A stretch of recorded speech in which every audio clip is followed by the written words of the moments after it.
tarde a todos, sejam bem-vindos. Bom, eu vou apresentar um curso sobre... Vou disponibilizar minha tela aqui. Sobre atratores para sistemas dinâmicos. Eu presumo que... Bom, eu vou apresentar um curso... Eu vou tentar começar do zero, tá? Eu vou tentar apresentar um curso que seja um cartão de boas-vindas. Vocês podem habilitar o microfone aí, só para confirmar comigo que estão todos vendo os meus slides? Tá aparecendo, sim. Sim, professor. Está aparecendo. Beleza. O áudio tá bom também, né? Tudo ok.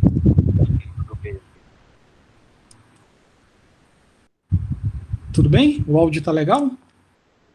Tá sim. Sim, tá tudo bem. Tá um pouco baixo. Beleza, então. Bom, então é isso. Sejam bem-vindos.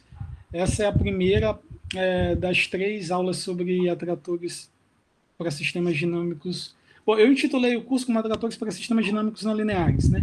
A ideia é apresentar um conceito que talvez, sem medo de exageros, né, seja o conceito mais importante da teoria qualitativa de equações diferenciais dos últimos 50 anos, que é o conceito de atrator para sistemas dinâmicos autônomos e não autônomos.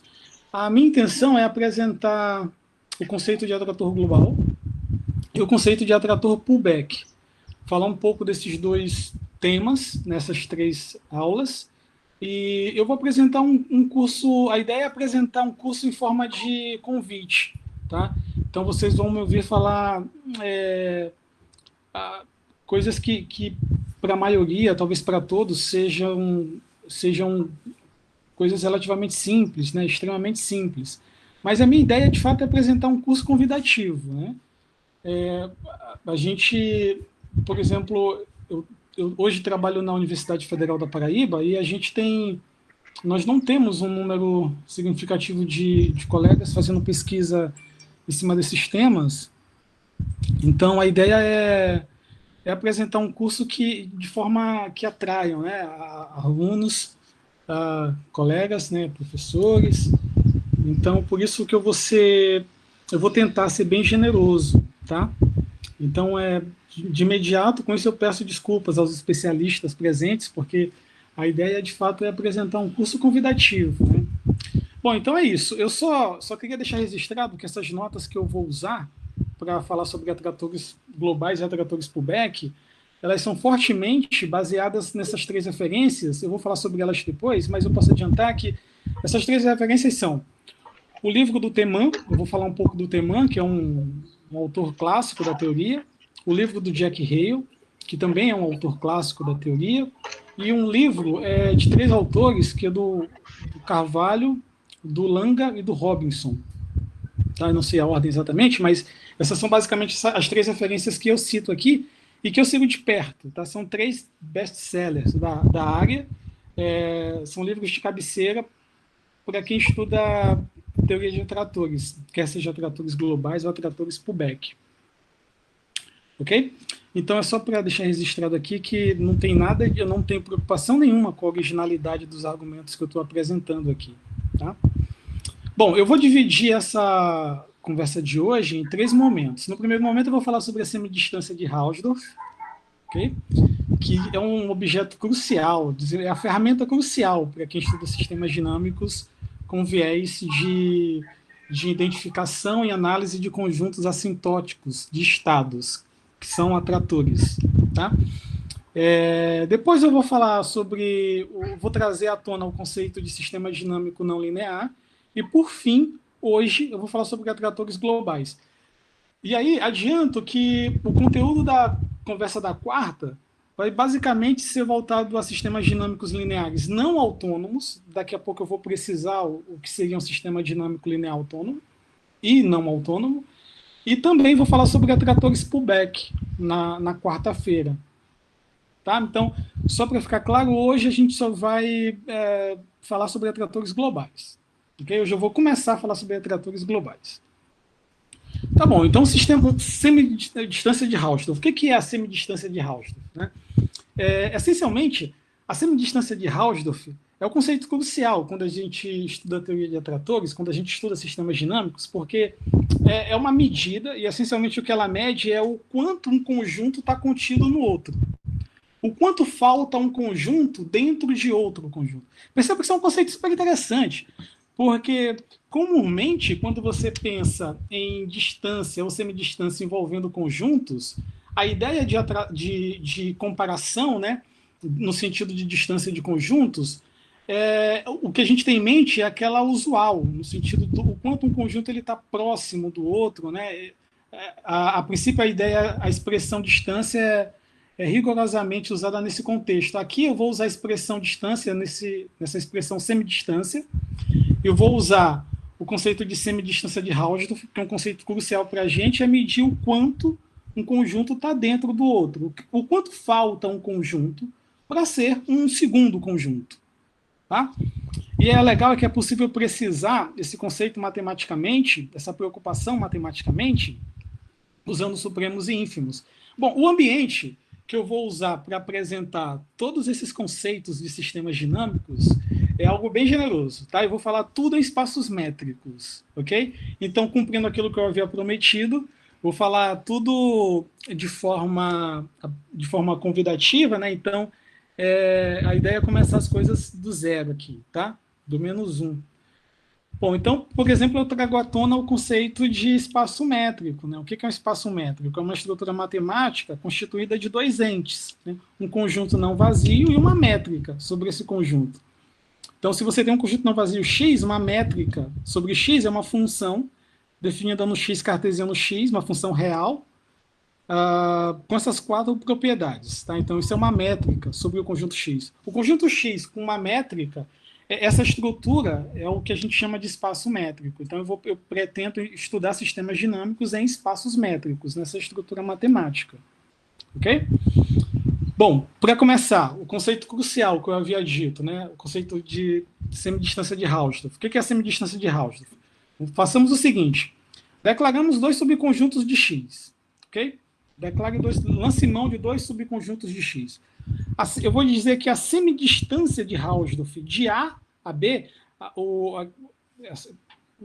eu aproveitei algumas coisas escritas em inglês, aqui eu trouxe a preposição em inglês, mas a ideia é mencionar a semidistância de Hausdorff de A a B. A semidistância de Hausdorff de A a B, ou outra maneira de você ler isso é o excesso de A sobre B, é o que eu vou denotar dessa forma, tá?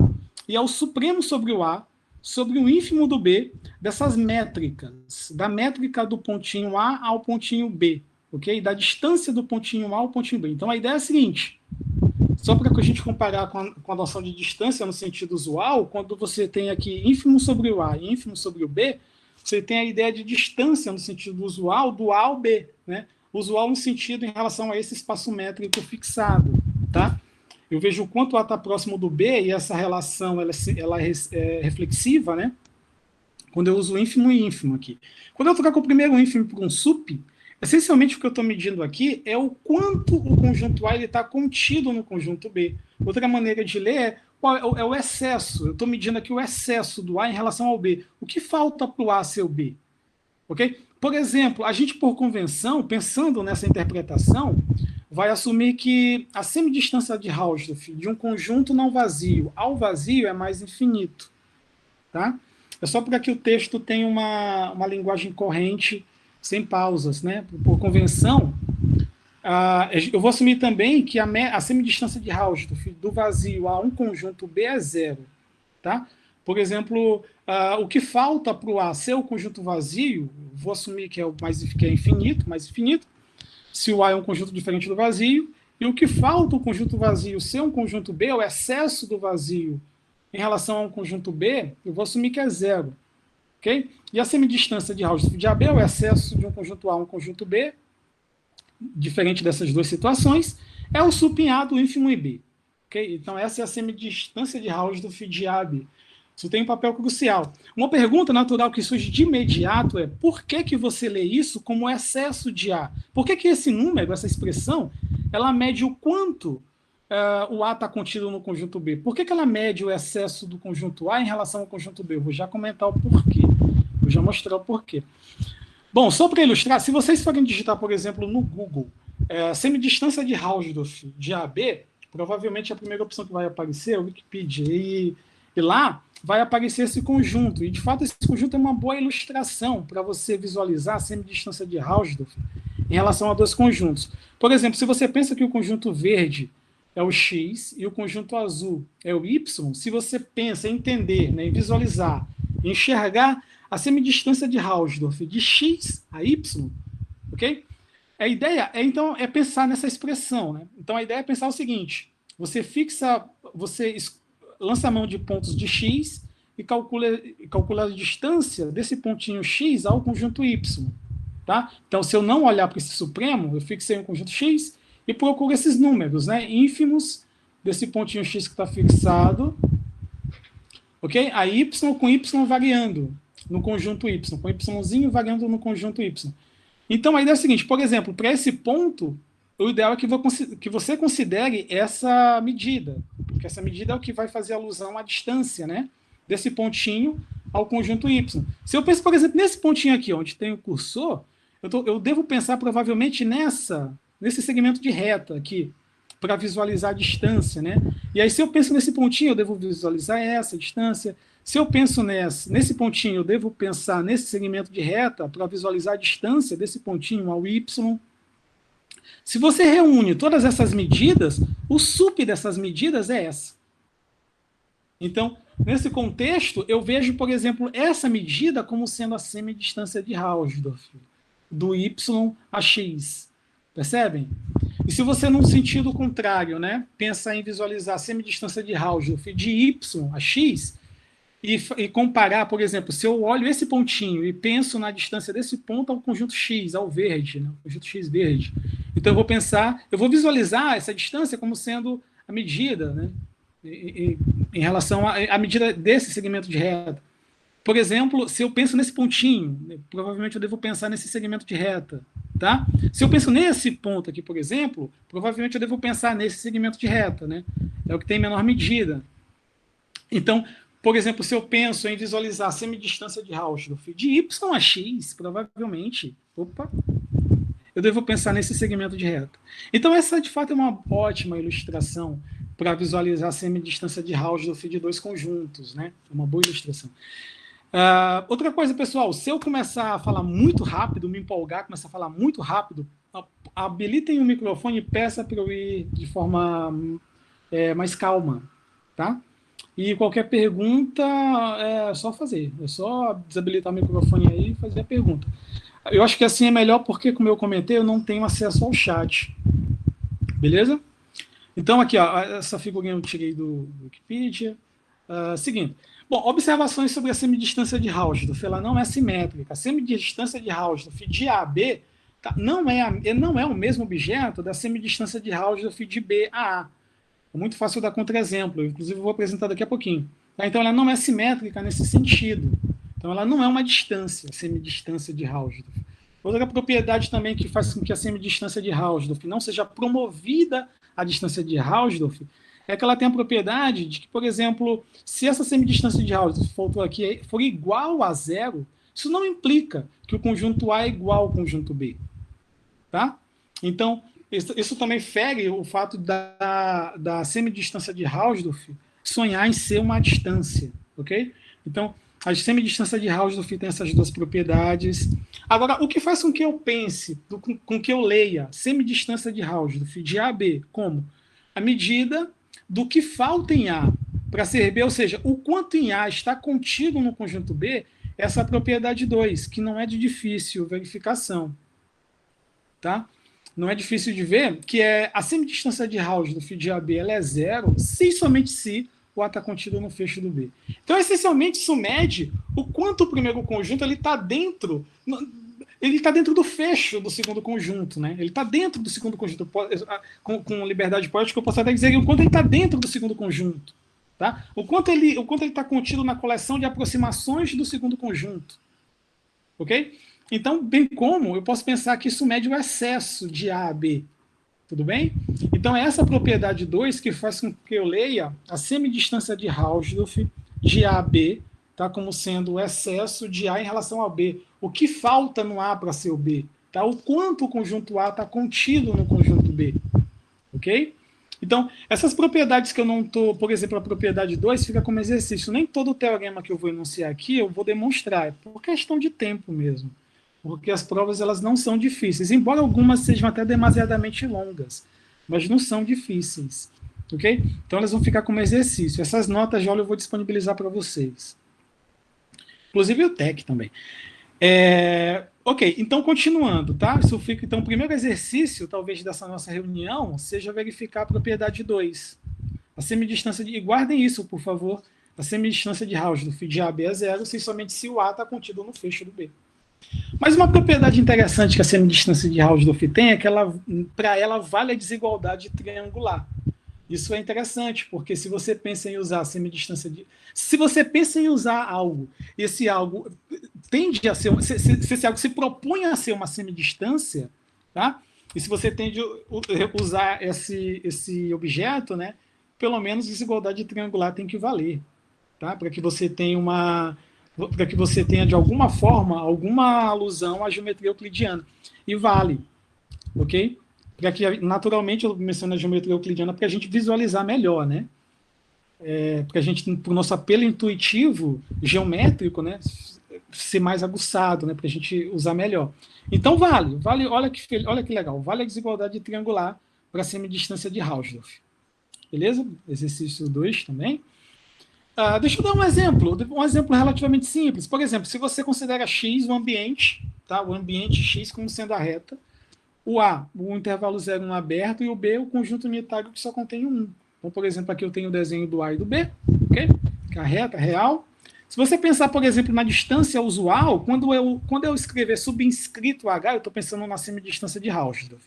Sem o índice, a distância usual, ok? A distância usual de A a B, naturalmente, é zero, né? A distância desse intervalo A1 é zero.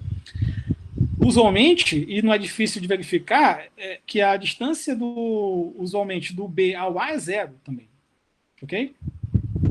No entanto, se você calcular a semidistância de Hausdorff de A a B, a ideia é que você, então, para calcular esse objeto, você monte essa expressão, né? Sup em A, do ínfimo em B, ok? Da métrica de x a y. X variando no conjunto A e y variando no conjunto B, que nesse caso é o conjunto unitário que só contém um. Por isso vai ficar y igual a 1 aqui embaixo. E aí, se você arrumar aqui, o que vai acontecer essencialmente é que você vai ter que calcular o supremo dessas quantidades, com x variando no intervalo 0, 1. Naturalmente, o supremo disso é 1. Por outro lado, a semidistância de Hausdorff de B a A, nessa direção, né, ela é unilateral, a semidistância de Hausdorff, ela dá zero. Se você montar a expressão aqui, por exemplo, vamos ler. Supremo sobre o B, ínfimo sobre o A. Então, essa expressão aqui primeiro, essencialmente, vai dar isso. Como não tem o supremo aqui sobre um conjunto unitário, então eu já reproduzi aqui o ponto, né, do conjunto unitário. E o ínfimo, naturalmente, dessas quantidades é zero. Então, eis um exemplo para mostrar o fato da semidistância de Hausdorff não ser simétrica, né, dela ser unilateral. Tudo bem até aí, pessoal? Tranquilo isso, né? Então, isso ilustra o fato dela não ser simétrica. Bom, um outro exemplo que a gente pode visualizar é o seguinte. Imaginem que você tenha duas bolas no R2. Por exemplo, uma bola centrada na origem do R2, de raio 2, e aqui uma bola centrada no ponto 1 de raio 1. Então, por exemplo, se eu penso que esse pontinho aqui que eu estou apontando é a origem, provavelmente aqui vai ser o centro da bola 1, da bola B. Nesse caso, o que a gente pode observar é que, naturalmente, no sentido usual, a distância do A a B, tá? E se a distância no sentido usual, obviamente isso é a mesma coisa que falar da distância do B ao A, isso é zero. Ok? No sentido da semidistância de Hausdorff, a semidistância de Hausdorff de A a B é positiva nesse caso. Também, uma outra coisa que a gente pode observar é que a semidistância de Hausdorff de B a A também é positiva. Tá? Professor? Provavelmente isso são números diferentes, mas Professor, são positivos, diferente da distância usual. Isso para ilustrar o fato da semidistância de Hausdorff, desculpem, ser diferente da distância usual. Beleza? Ó, outro conceito interessante também, quando você está diante desse conceito de semidistância de Hausdorff, é o conceito de semicontinuidade sobre conjuntos. Tá? Isso tem papel crucial, porque daqui a pouquinho eu vou, como eu falei, né, o meu objetivo, como eu estou fazendo, é começando do zero. Mas eu pretendo, ao longo dessas 3 aulas, mostrar tópicos de linhas de pesquisa, né, que estão em pauta nesse momento. Um tópico que está em pauta nesse momento é a robustez de atratores sobre perturbações. Daqui a pouquinho eu vou explicar isso melhor, mas isso passa pelo conceito de semicontinuidade no sentido da semidistância de Hausdorff e de conjuntos. Peraí, então vamos entender melhor. O que eu estou querendo dizer? Que é indispensável que, uma vez conhecida a noção de semidistância de Hausdorff, que você conheça, por exemplo, o conceito de semicontinuidade superior. Tá? Quando você está diante de uma classe, de uma coleção de conjuntos, por exemplo, uma coleção de conjuntos a épsilons, com esses épsilons variando no intervalo 0,1. Pode falar. Tem gente falando que tem pessoas querendo entrar na sala. Opa, então peraí, deixa eu voltar lá para a sala.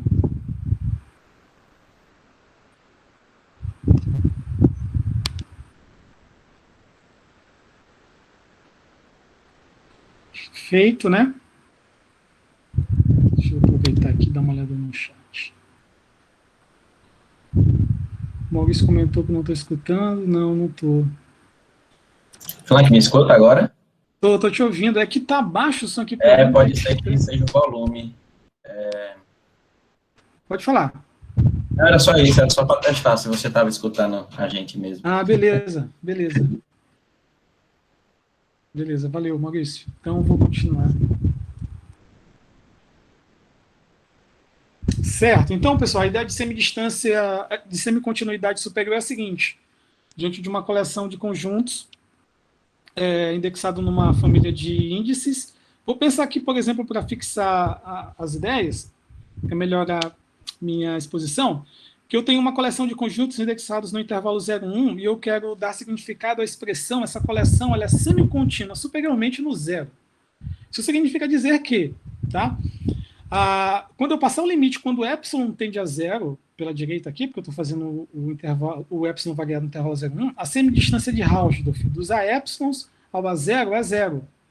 Percebam que, com o que eu comentei até agora, a expressão semicontinuidade superior é super feliz para traduzir esse fato. Porque, visualmente, o que eu tenho? Eu tenho um conjunto A0 parado, ok? E aí, quando eu penso que eu passo o limite nessas semidistâncias de Hausdorff, sabendo que essa expressão mede o quanto o primeiro conjunto está contido no segundo, é como se eu tivesse o A0 parado e uma família de conjuntos a épsilons tentando entrar no A0. Tá? Uma vez que eu estou fazendo, os a épsilons estão variando na primeira entrada da semidistância de Hausdorff. Percebem? Isso significa dizer que, para épsilon suficientemente pequeno, esses a épsilons, eles tendem a estar dentro da coleção de aproximações do A0, no fecho do A0, né? Que é o que se traduz o fato dessa semidistância ser zero.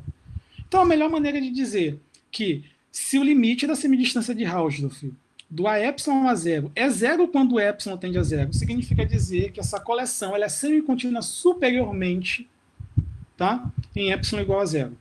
Ok?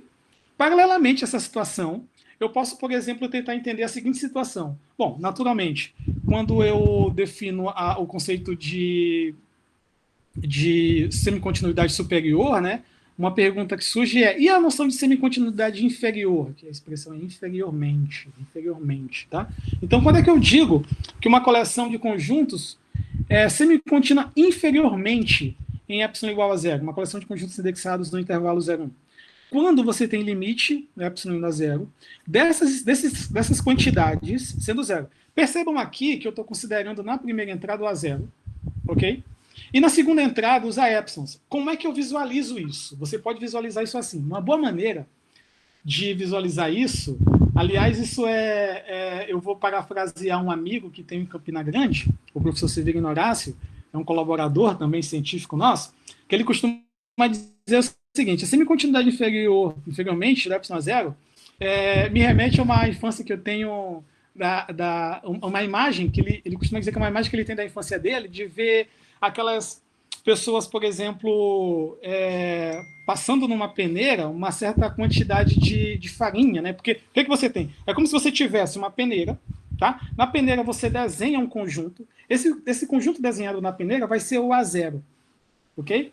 Aquela coleção de farinhas que você tem dentro da peneira e você mexe a peneira para que os grãos com diâmetro pequeno passem, né? Pelos furos da peneira. A ideia, então, quando você faz aquele movimento, o ideal aqui não é peneirar nada. A ideia aqui é que se você estivesse tentando arrumar o A0, os épsilons, de modo a que eles se enquadrassem dentro do A0. Tá? Então, aqui, por exemplo, quando você faz epsilon TB a 0, essa quantidade ser pequena significa dizer que esse primeiro conjunto, né, ele tende a estar contido no fecho desse segundo conjunto. O que acontece aqui é que o segundo conjunto está variando. Então, o primeiro conjunto está parado, alguma coisa está se movimentando, a alusão que a gente tem no apelo intuitivo é essa peneira, tá? O A0 está parado, o conjunto limite está parado, tá? Alguma coisa está se movimentando, porque eu faço o epsilon variar, ok?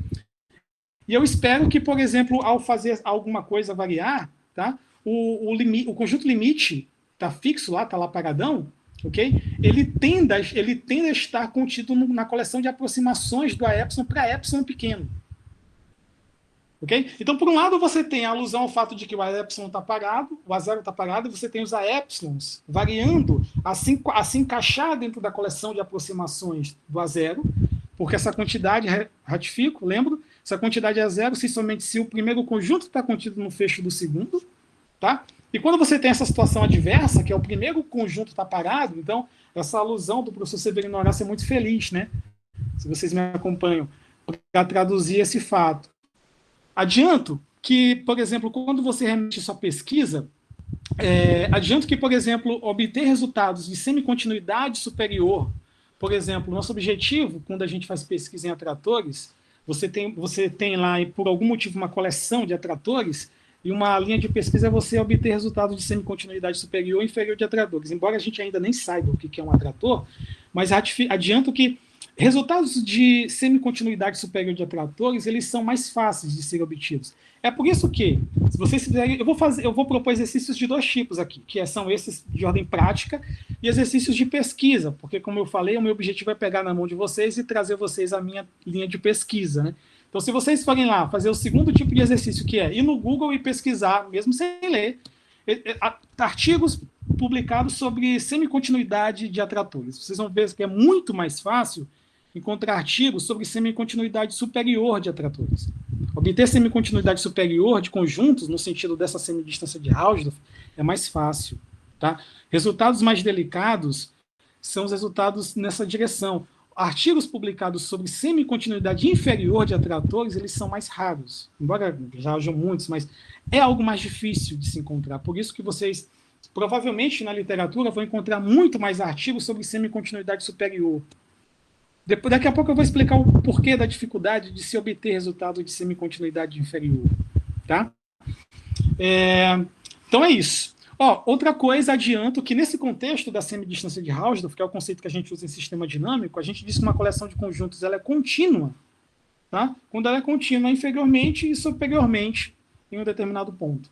Tá? Se ela é contínua inferiormente e superiormente, então ela é contínua, no sentido da semidistância de Hausdorff, nesse ponto. Assim, a gente usa o conceito de semicontinuidade superior e inferior em sistemas dinâmicos, tá? Com o uso da semidistância de Hausdorff. Bom, vou continuar e vou trazer o conceito também importante, que é o conceito de sistema dinâmico. O que é um sistema dinâmico? Enfim, eu estou falando muito de sistema dinâmico. O que é um sistema dinâmico? A ideia é a seguinte: imagina que você fixa um espaço métrico. Como a ideia é apresentar a teoria de sistemas dinâmicos, então eu vou fazer alusão ao espaço métrico prefixado como o espaço de fases. É onde tudo acontece, tá? Então, fixa um espaço métrico, que vai ser também intitulado como espaço de fases, e coleciona todas as aplicações contínuas desse espaço métrico nele mesmo. Ok? Todas as aplicações contínuas desse espaço métrico nele mesmo. Eu vou denotar essa coleção por CX. que é um sistema dinâmico? Um sistema dinâmico nessa coleção de aplicações contínuas é uma coleção de aplicações contínuas, tá? Indexadas em 2 parâmetros. Percebam que aqui a indexação é a seguinte, pessoal, é peculiar. Eu não vou usar notação subinscrito para indexar coisas, eu vou usar essa notação, tá? Aqui eu estou pensando numa aplicação S indexada no par TS, ok? Mas a indexação não é de qualquer jeito, ela é de tal forma que o primeiro escalar ele é maior ou igual ao segundo, e ambos variam na reta. Tudo bem? Então, fixa aí uma coleção de aplicações contínuas indexadas na reta, de forma que elas estão indexadas num par de números reais, onde a primeira entrada é maior ou igual à segunda, com 3 propriedades. Por exemplo, a aplicação indexada em 2 parâmetros iguais é a identidade, é a aplicação de identidade de x em x. Ok? A aplicação S de T, S de TS, ela pode ser traduzida também assim.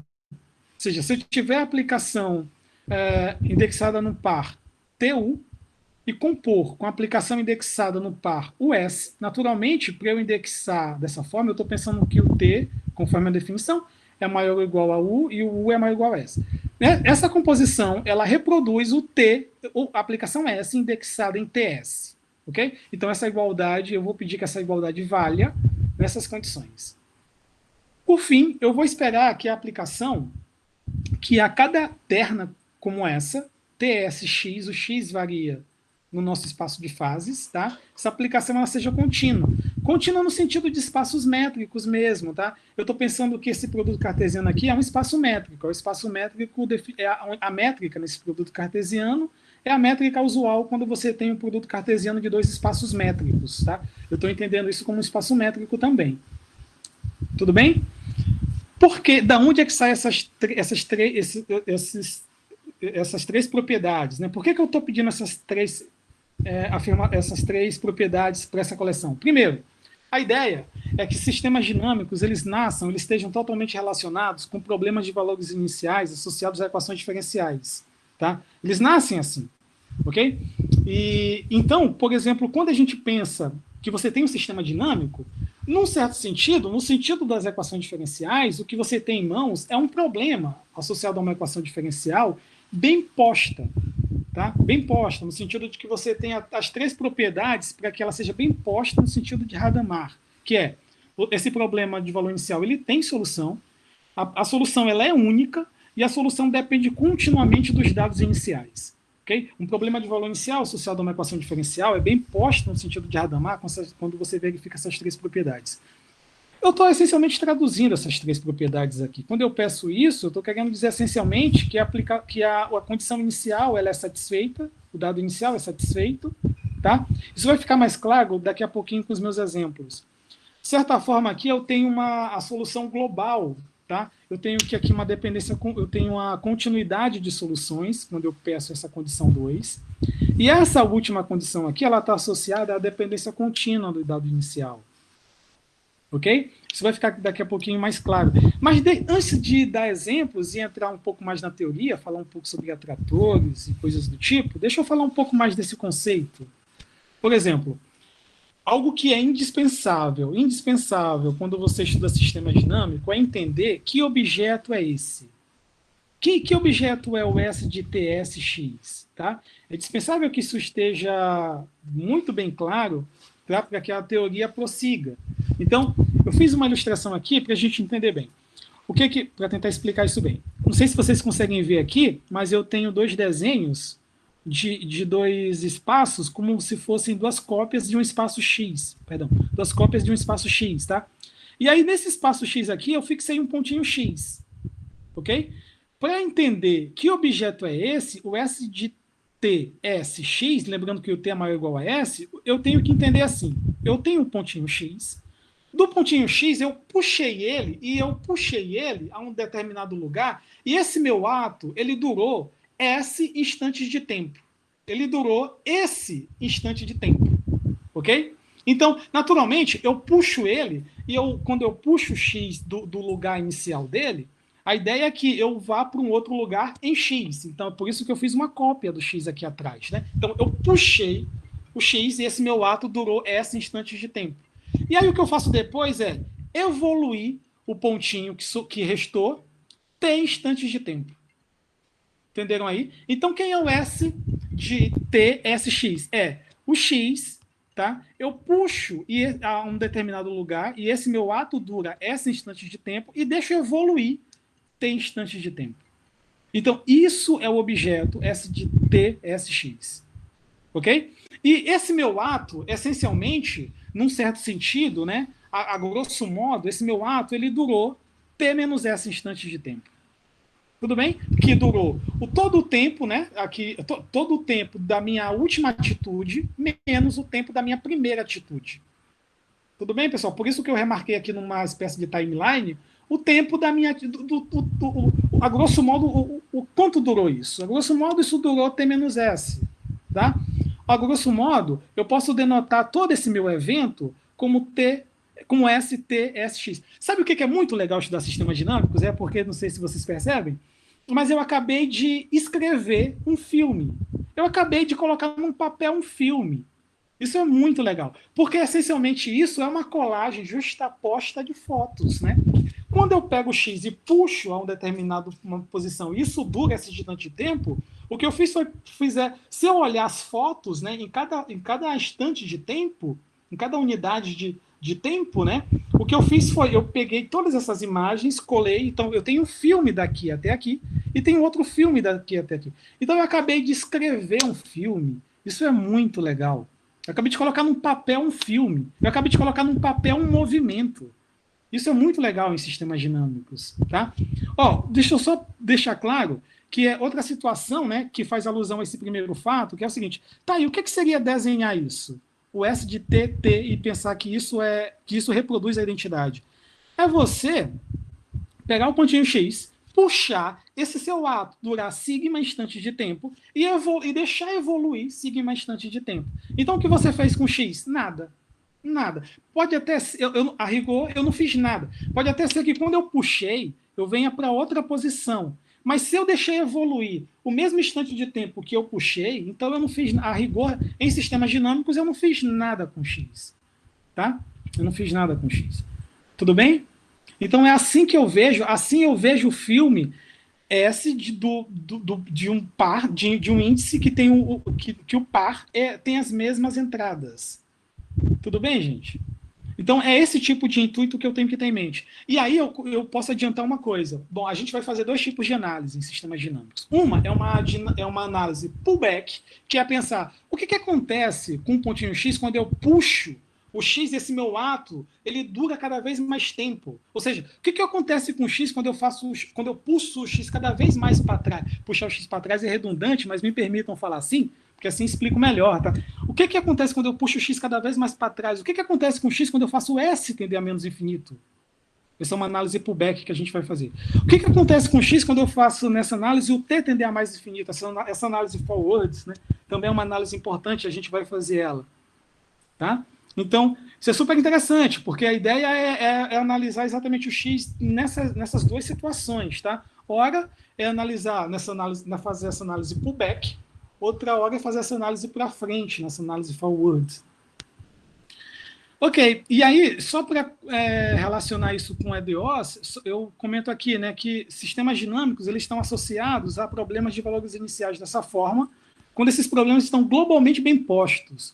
O que eu estou querendo dizer com isso? É no sentido de Hadamard, ou seja, o T tem a solução existe para qualquer T maior ou igual a S, tá?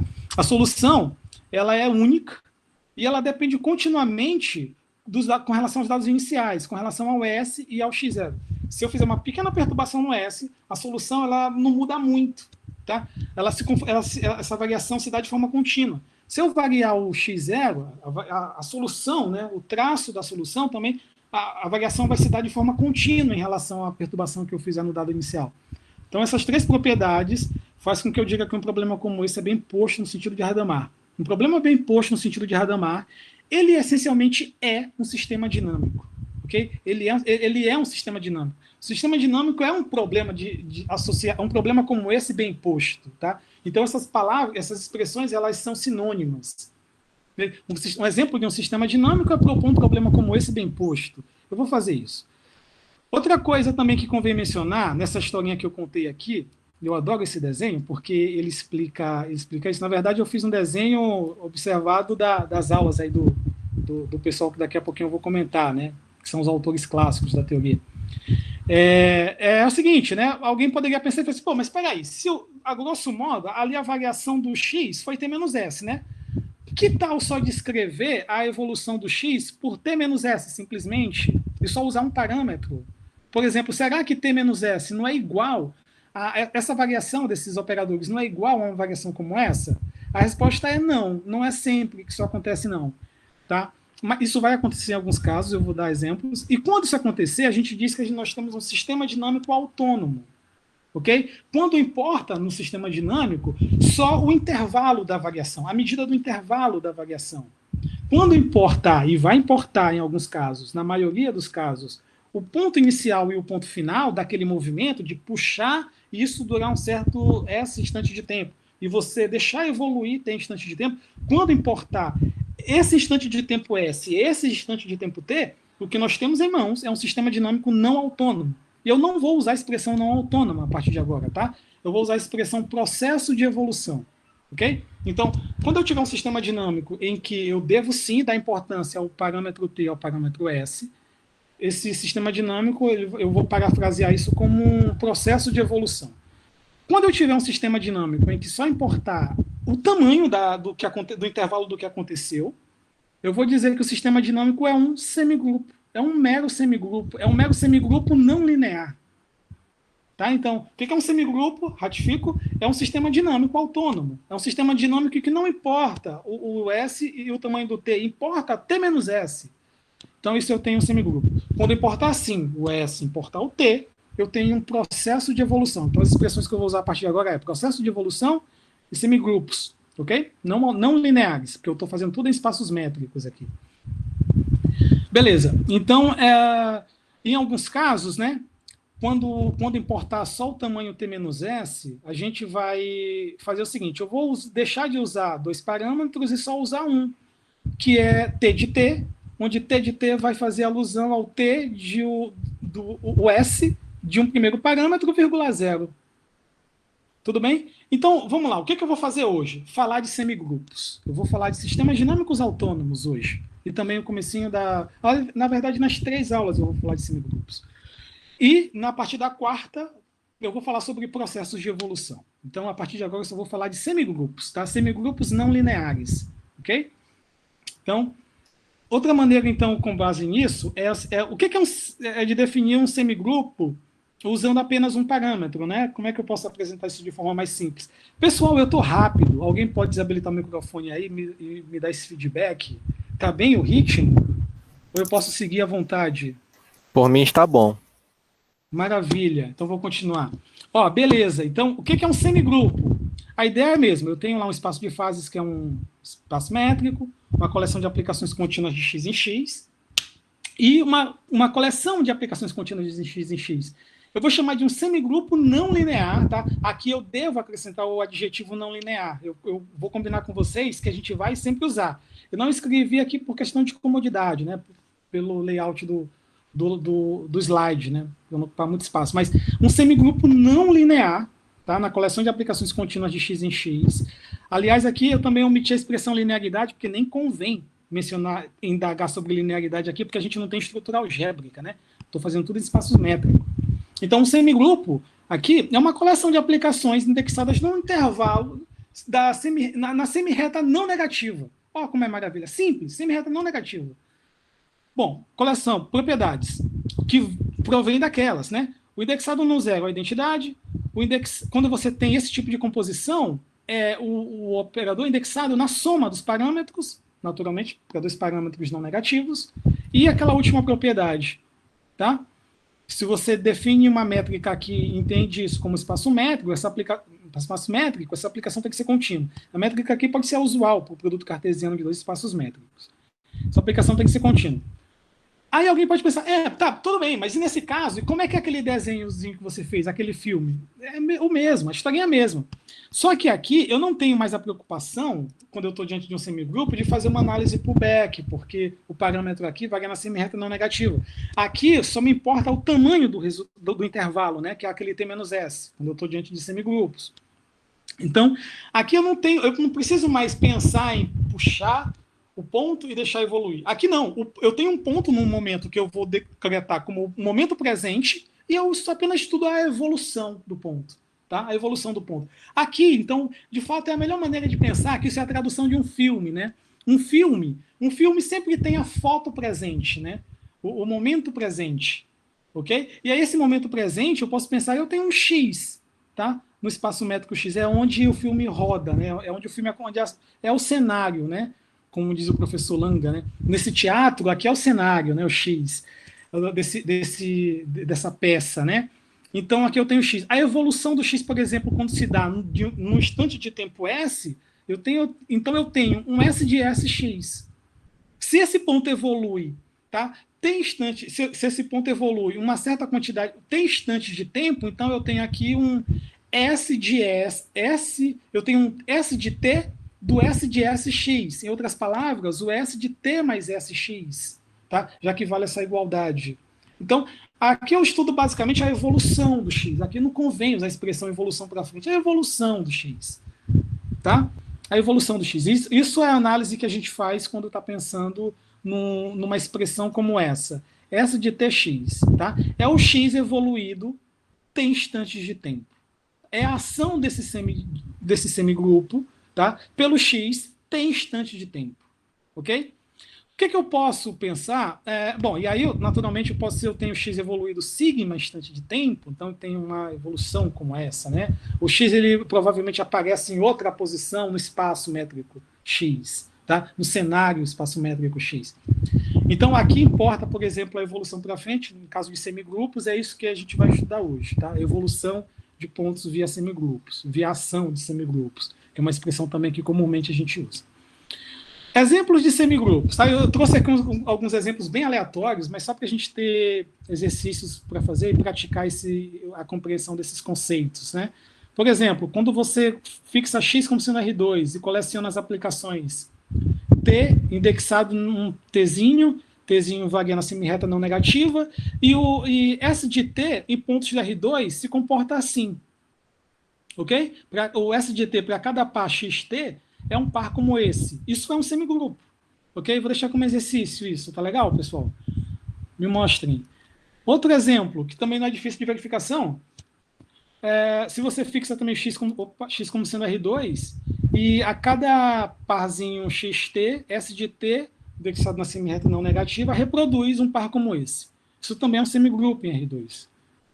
Outro exemplo, no R2 também, quando você fixa um par, você reproduz um par como esse. Também um exemplo de um semigrupo em R2. Tá? Outro conceito importante também, e aí isso particularmente me deixa a teoria de sistemas dinâmicos um ambiente muito agradável para estudar matemática. Também por causa dos conceitos que surgem. Por exemplo, um conceito super interessante é o conceito de órbita. A ideia de órbita de um ponto é a seguinte: eu vou pensar que se eu fixo um ponto, eu tenho um sistema dinâmico, né, um semigrupo. Tá?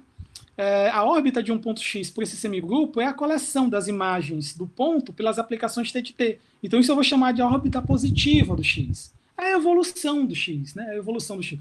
Eu vou indexar isso, eu vou denotar isso como gama subscrito, mais de X. A órbita positiva do X a partir de um instante tal é quando eu vejo quando eu coleciono as imagens do X pela aplicação S de T, mas com T maior ou igual a tal. Ok? Então é como se eu pegasse um pedaço dessa órbita, né? Um pedaço de um certo instante de tempo para frente. Tá? Desse instante de tempo, eu tenho a órbita positiva do X. Ok? Então eu vou denotar isso por gama subscrito mais subscrito tal de X. Beleza? Bom, como nasce semigrupos? Como eu identifico semigrupos na natureza? Através de problemas bem postos associados a equações diferenciais autônomas. Por exemplo, se você tem um problema bem posto como esse, associado a uma equação autônoma, se esse problema está bem posto no sentido de Hadamard, eu tenho existência unicidade e dependência contínua com relação ao x0, ao dado inicial. Então, você tem um semigrupo. Que semigrupo? É o semigrupo dado pela coleção das soluções, tá? Desse problema. Então, quando você muda o dado inicial, o que você está fazendo é mudando, basicamente, você vai mudar a solução, porque você tem unicidade de solução, e você muda esse objeto. Tá? Quando você varia o T, então o que você tem é a coleção das aplicações. Ou seja, o operador solução de um problema como esse é um semigrupo, é um sistema dinâmico autônomo, tá? Gerado por esse problema. Então, semigrupos não lineares nascem de problemas de valores iniciais bem postos associados a equações autônomas. Tá? Paralelamente, sistemas dinâmicos não autônomos, os processos de evolução, nascem de problemas de valores iniciais associados a equações não autônomas. Okay? Há problemas de valores iniciais associados a equações diferenciais não autônomas. Essa equação é autônoma, e se você tem problemas bem postos, o que você tem são semigrupos. Tá? Uma pergunta é a seguinte, nessa tua fala, onde é que os semigrupos eles estarão definidos? Ótima pergunta. Onde você extrai dados iniciais e você tem o problema bem posto no sentido de Hadamard. Ficou claro isso? Então, por exemplo, se no espaço X eu posso extrair X zeros desse espaço e montar esses problemas, e esses problemas são sempre bem postos no sentido de Hadamard, então nesse espaço X eu posso definir um semigrupo não linear. Um sistema dinâmico não linear. Esse espaço X pode ser uma variedade, pode ser um espaço vetorial, pode ser um espaço de banda de dimensão infinita, que é o que a gente faz quando a gente está diante, por exemplo, de uma EDO, que é uma modulação, que é uma reformulação de uma EDP. Tá? Então, a natureza do espaço X vai depender muito da natureza dos entes da equação diferencial. Ok? Então, assim nascem semigrupos. Eu trouxe... então a ideia... eu trouxe alguns exemplos, eu vou já comentar, mas eu vou falar agora um pouco de atrator, né? Como eu havia dito, sem medo de cometer exageros, né?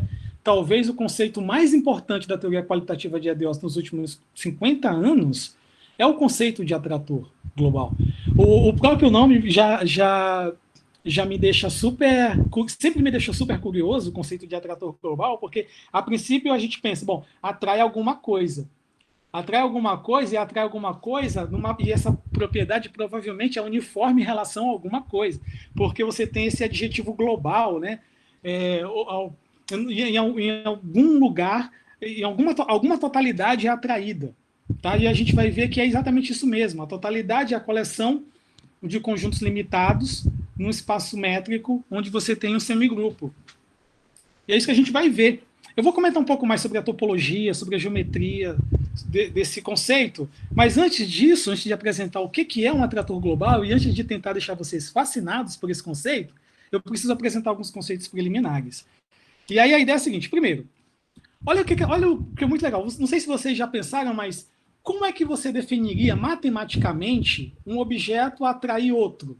Como é que eu definiria matematicamente que um objeto em que é constituído, e a natureza dos entes desse objeto é alguma,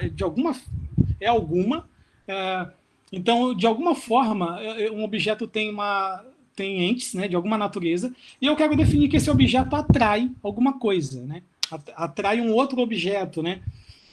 Isso você pode fazer matematicamente usando semigrupos e a semidistância de Hausdorff.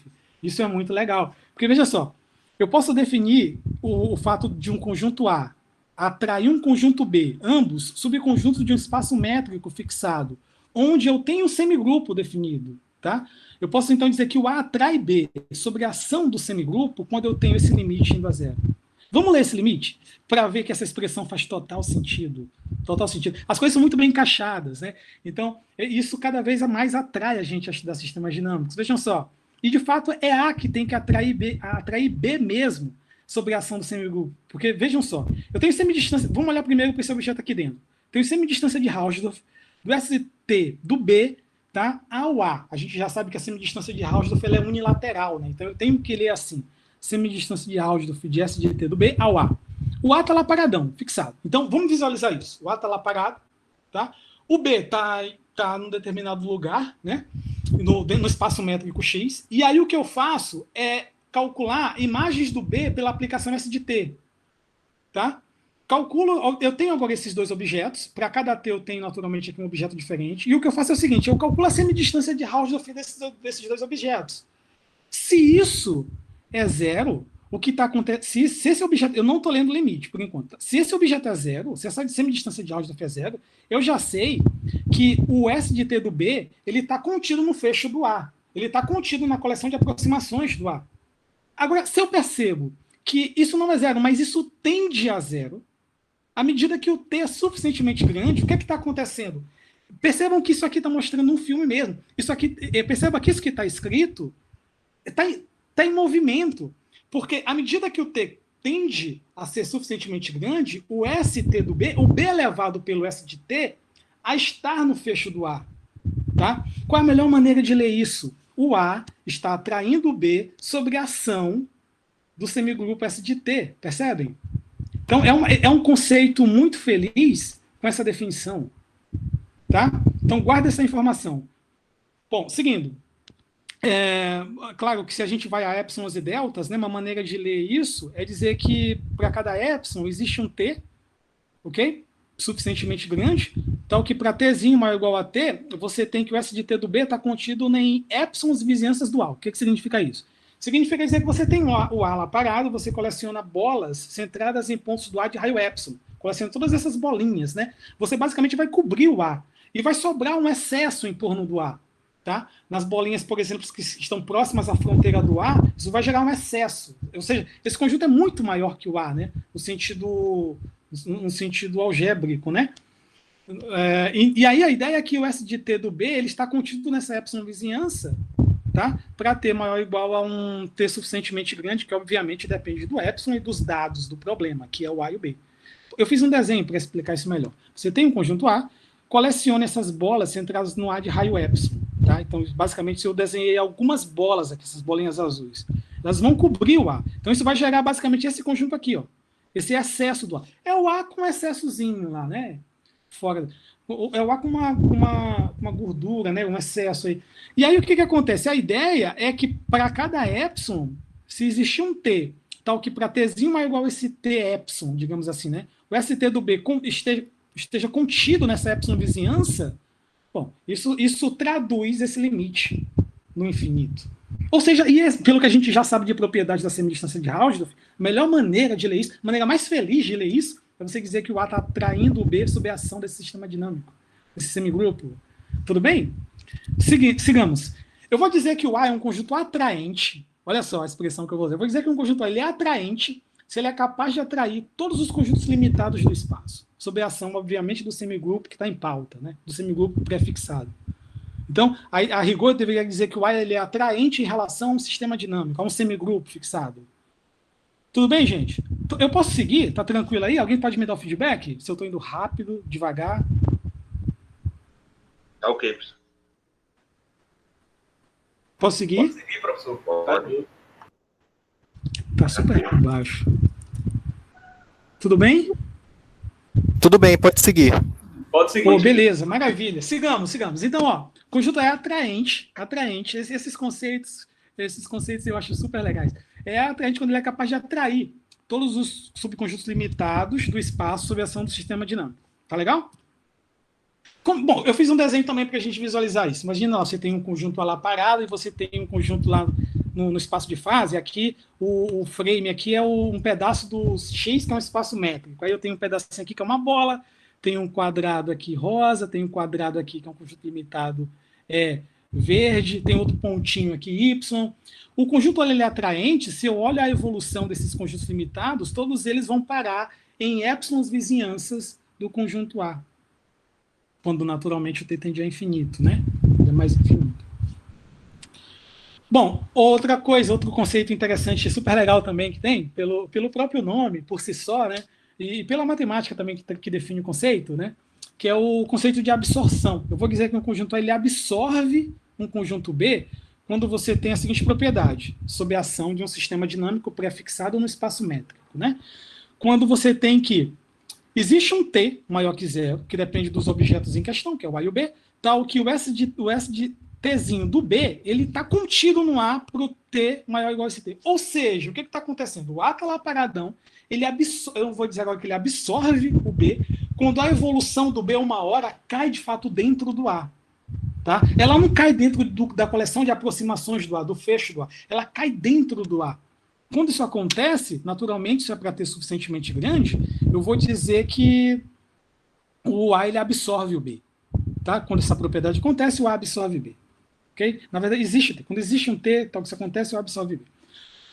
Bom, pergunta natural, né, diante dessas duas definições é a relação entre esses dois conceitos? A relação. Se o A absorve o B sob a ação de um sistema dinâmico, o A ele atrai o B sob a ação de um sistema dinâmico. Agora, se um conjunto A ele atrai um conjunto B sob a ação de um sistema dinâmico, ele absorve? Não. Tá? Então, a absorção implica atração, a atração não implica absorção. Tudo bem? Beleza? Outra coisa, eu vou dizer que um conjunto A ele é um conjunto absorvente. Eu vou dizer que um conjunto A ele é um absorvente se ele absorve todos os conjuntos B limitados, todos os conjuntos limitados do espaço sob a ação do sistema dinâmico em questão. Tudo bem? Então, naturalmente, todo conjunto que ele é um conjunto absorvente, ele é um conjunto atraente. A recíproca não é verdadeira. Tá?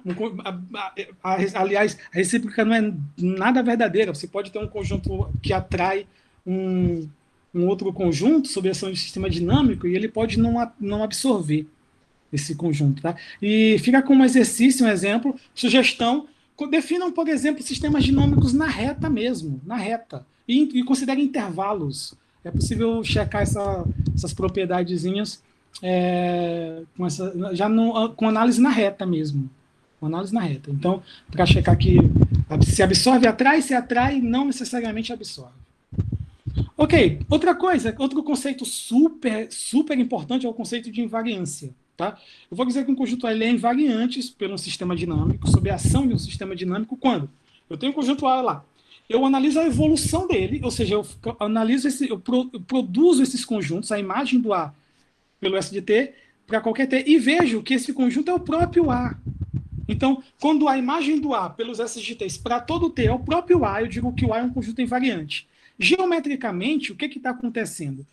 O A, tentar evoluir um conjunto invariante, você não vai fazer nada. O conjunto ele vai continuar sendo ele mesmo, ele não vai mudar de lugar. Se eu fosse desenhar isso, eu ia ter que desenhar o próprio conjunto A o tempo todo, em qualquer instante de tempo.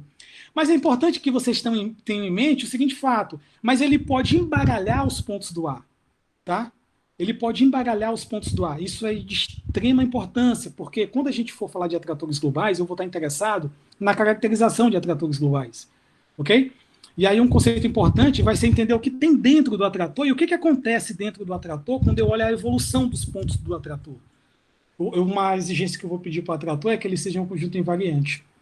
Mas é importante, então, a gente ter isso em mente. Quando você analisa isso e faz você tender, por exemplo, a mais infinito, né? Quando você olha isso para T suficientemente grande, você não necessariamente passa o limite, mas analisa isso para T grande, isso pode embaralhar os pontos do A. Você, como conjunto, continua o mesmo, tá? Mas você pode embaralhar os pontos do A. É importante que isso fique claro. Bom, outro resultado, uma propriedade super interessante, é de extrema valia, e eu vou só mencionar aqui as outras eu vou provar. Os teoremas mais importantes que eu vou apresentar e vou demonstrar. Essas são importantes, mas são de fácil verificação, então eu vou deixar como exercício, que é, se você tem uma coleção de conjuntos invariantes e reúne eles, a reunião de todos os conjuntos invariantes é um conjunto invariante. Tudo bem? E você une conjuntos invariantes, você tem um conjunto invariante. Bom, eu fiz a prova aqui, mas eu não vou escrever, não vou mostrar. Um conceito importante: se você tem um pontinho do espaço, né, por causa dessa propriedade de você evoluir um conjunto e você continuar tendo o próprio conjunto, me vem a seguinte questão: e se eu evoluir um ponto e ser o próprio ponto? Por exemplo, e se eu tiver um ponto que ele é ponto fixo para todos os operadores que compõem o semigrupo?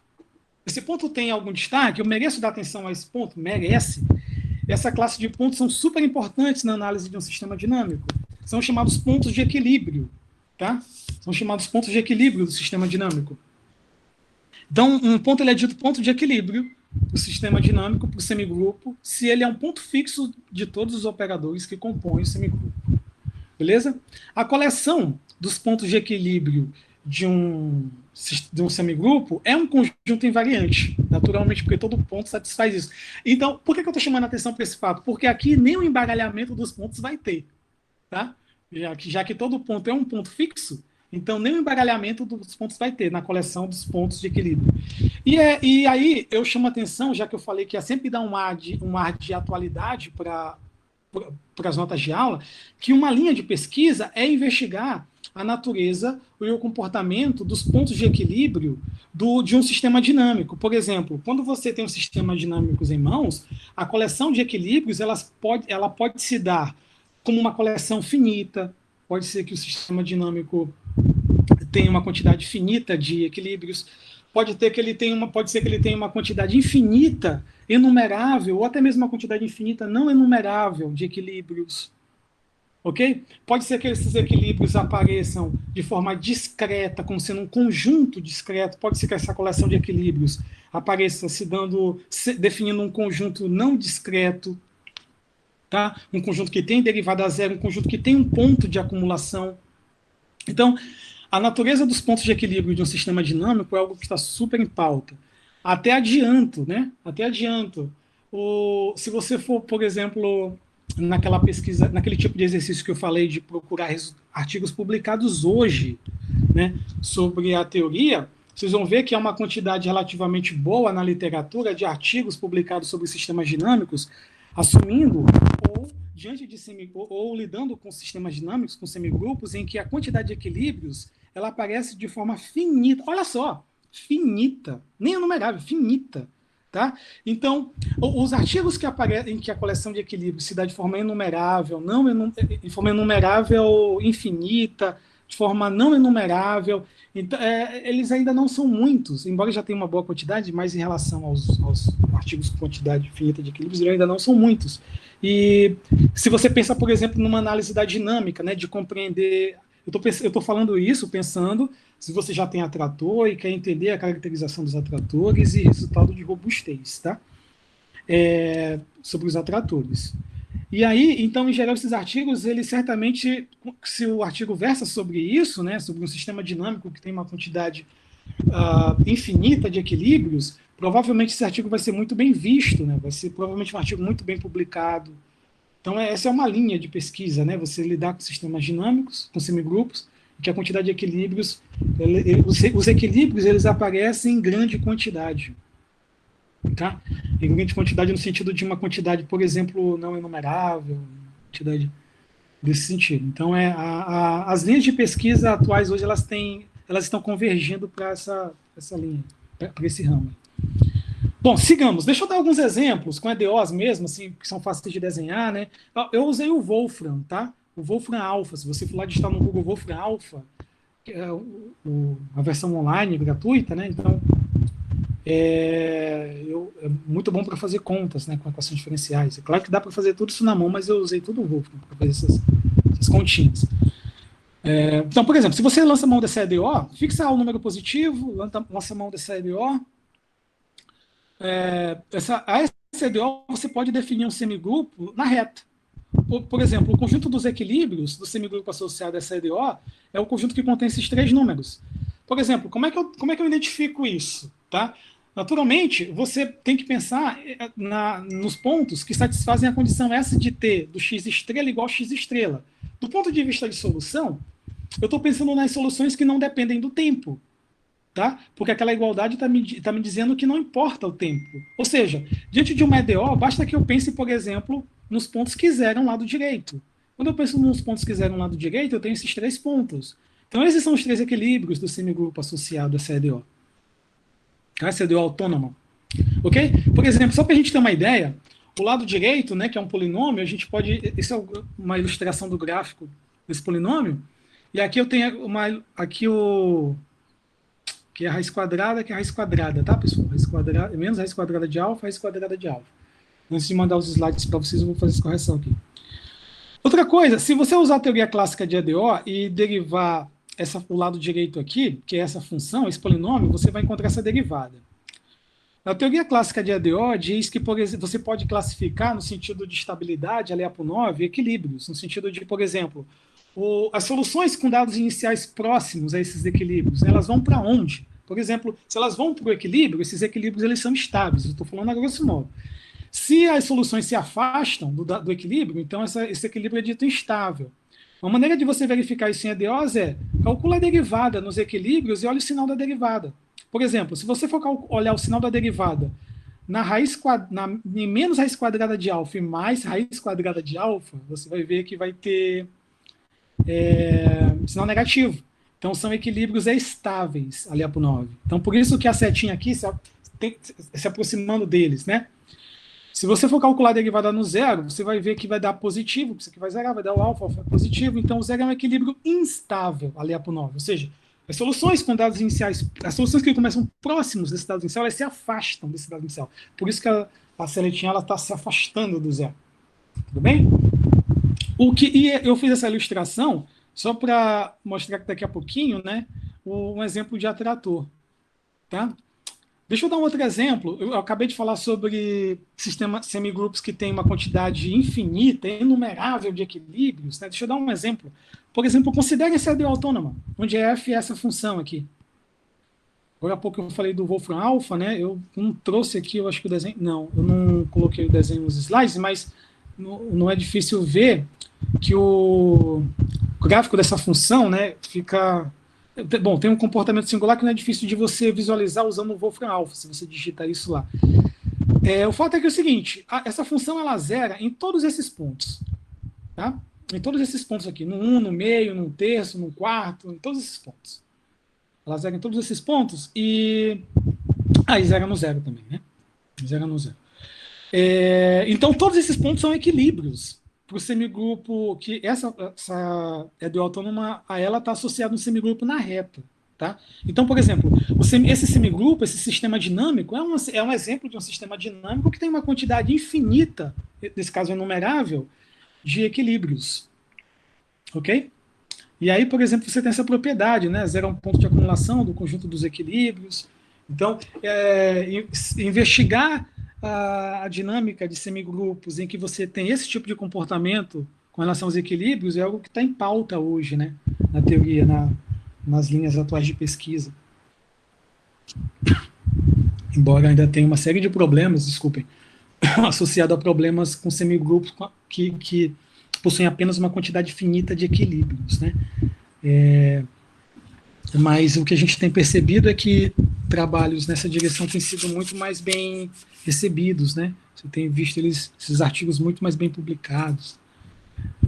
Bom, embora não seja via de regra, mas acontece. Bom, o que acontece? Então, deixa eu dar mais um exemplo.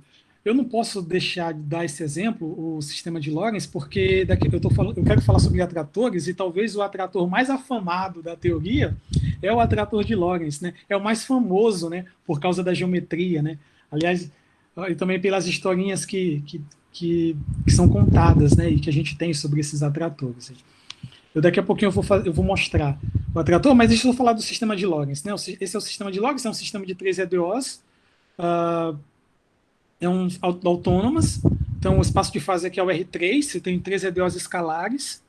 Essas constantes, elas têm motivos para existirem, essas constantes escalares, tá? Então, esse é o famosíssimo sistema de Lorentz, né? A esse sistema, há um semigrupo correspondente a R3. Inclusive, nessa aula de hoje, eu vou mostrar que esse sistema de Lorentz, tem um atrator, tá? Eu vou fazer as contas. Bom, tem algumas propriedades aqui que eu acho que não convém escrever sobre essas constantes e equilíbrios, mas eu acho que não convém comentar. Talvez convém. Bom, vamos lá. O parâmetro R, ele é tal que se o R está entre 0 e 1, o sistema de Lorentz só tem um equilíbrio, que é a origem, e ela é estável. Ok? Por exemplo, resumindo aqui, se o R é maior do que 1, surgem mais 2 equilíbrios, tá? No sistema de Lorentz. Então, um exemplo sobre um semigrupo não só definido na reta. Daqui a pouco eu falo mais do sistema de Lorentz. Enfim, o que é um atrator global? O que é um atrator global? Que conceito é esse, né? Que eu, sem medo de exageros, né? Estou parafraseando alguns renomados pesquisadores na área, né? Que é o conceito talvez mais importante surgido e introduzido na literatura das equações diferenciais nesses últimos 50 anos. Um atrator global, para um sistema para um semigrupo, é um conjunto que ele é atraente. Ele tem 3 propriedades, tá, pessoal? Então, ele é um conjunto atraente, ok? Ou seja, ele atrai todos os limitados do espaço. Segundo, ele é um conjunto compacto, ou seja, ele é topologicamente pequeno. Outra propriedade interessante é que se ele é compacto, ele é fechado. Se ele é fechado, tá? Então ele é igual à sua coleção de aproximações. Ele é igual ao seu fecho.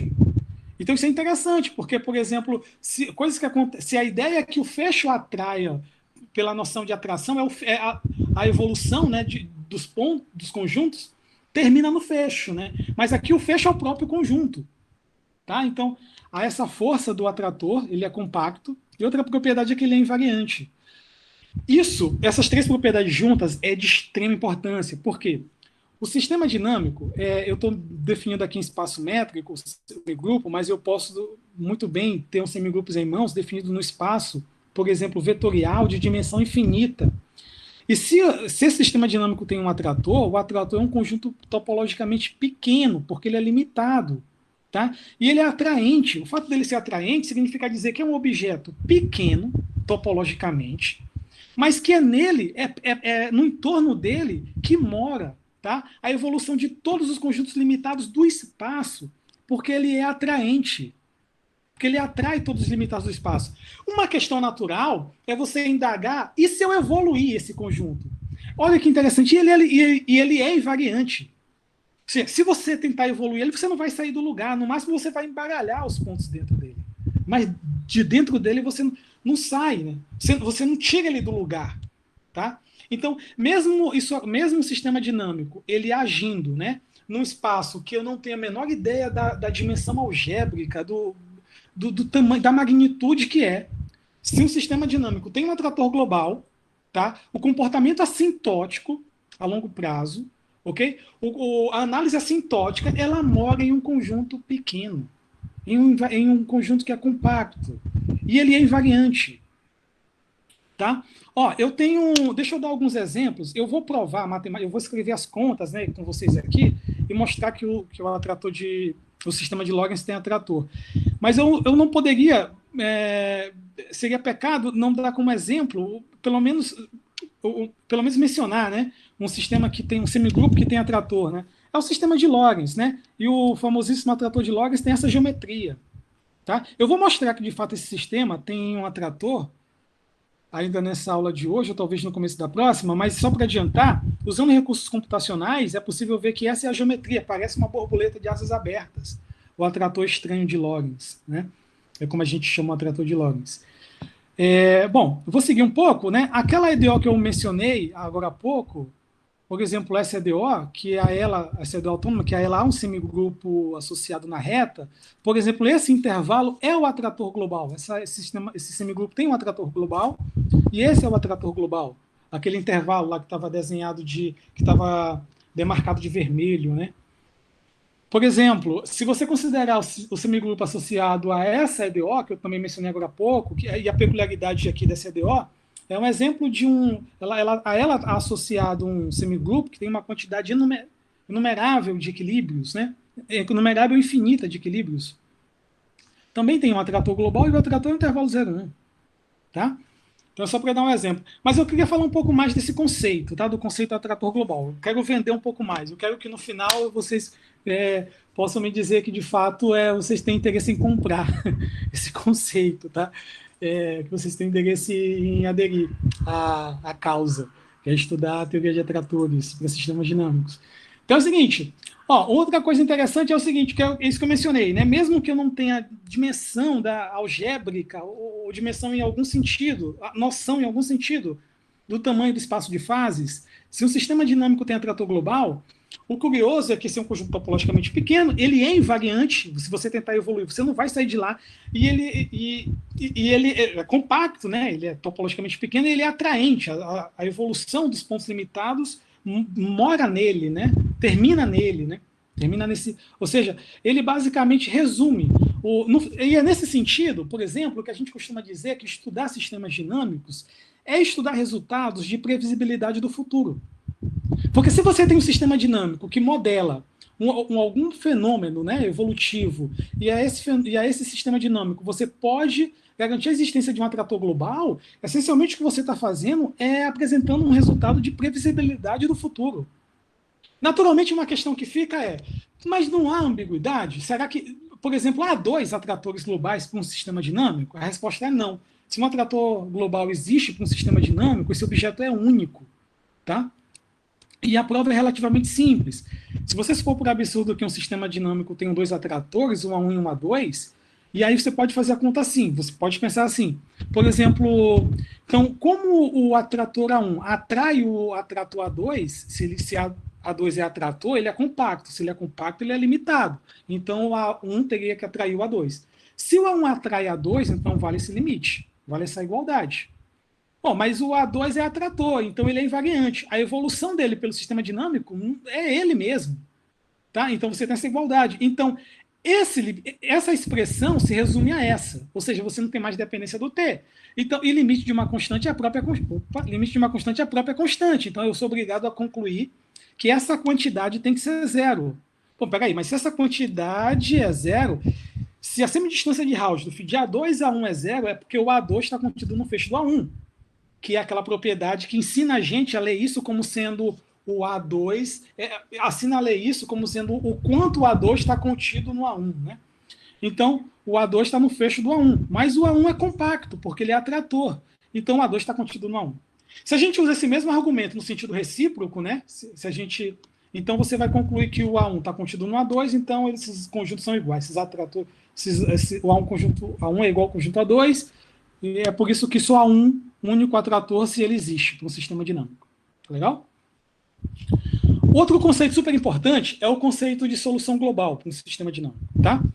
E a ideia é a seguinte, aqui é um fato curioso, que é o seguinte, quando você fixa um ponto, você pode introduzir o conceito de solução global do semigrupo por um ponto do espaço de fases. Só um minuto, pessoal.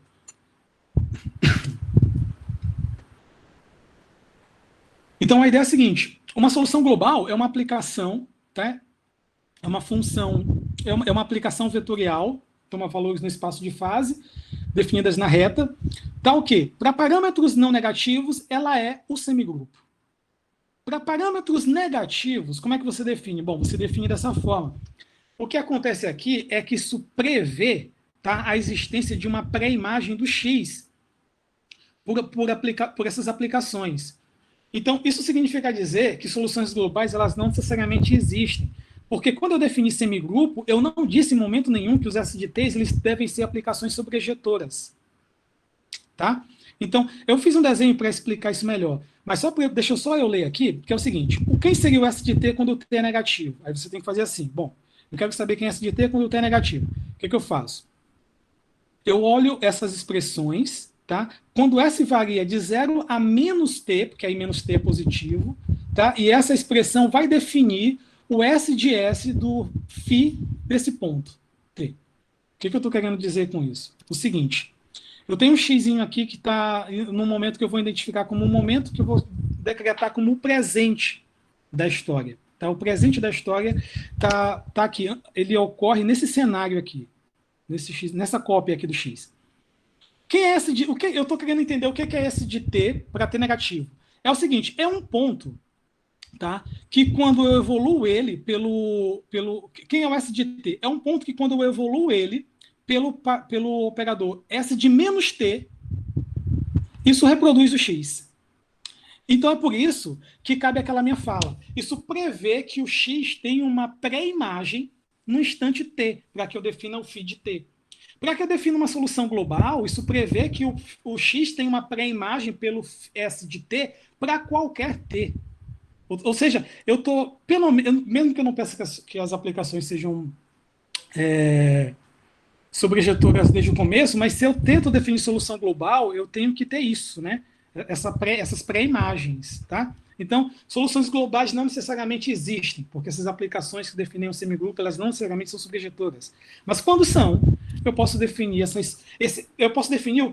o que a gente faz alusão como o passado do X. Tudo bem? Agora, vejam que situação legal aqui. Ó. Porque o futuro de um ponto X ele é descrito pelo semigrupo. Então, um X ele tem um futuro muito bem definido. Tá? Um único futuro. Ele tem uma única história para frente. Agora, para trás, um ponto, via teoria de semigrupos, ele pode ter vários passados. Isso porque eu posso ter muito bem um outro ponto, tá? Um outro ponto que é levado pelo S de T no X. Nesse ponto convém dizer que, mesmo que você peça que os S de T sejam subjetores, se você não pedir que eles são injetores, tá? Você não tem um passado único.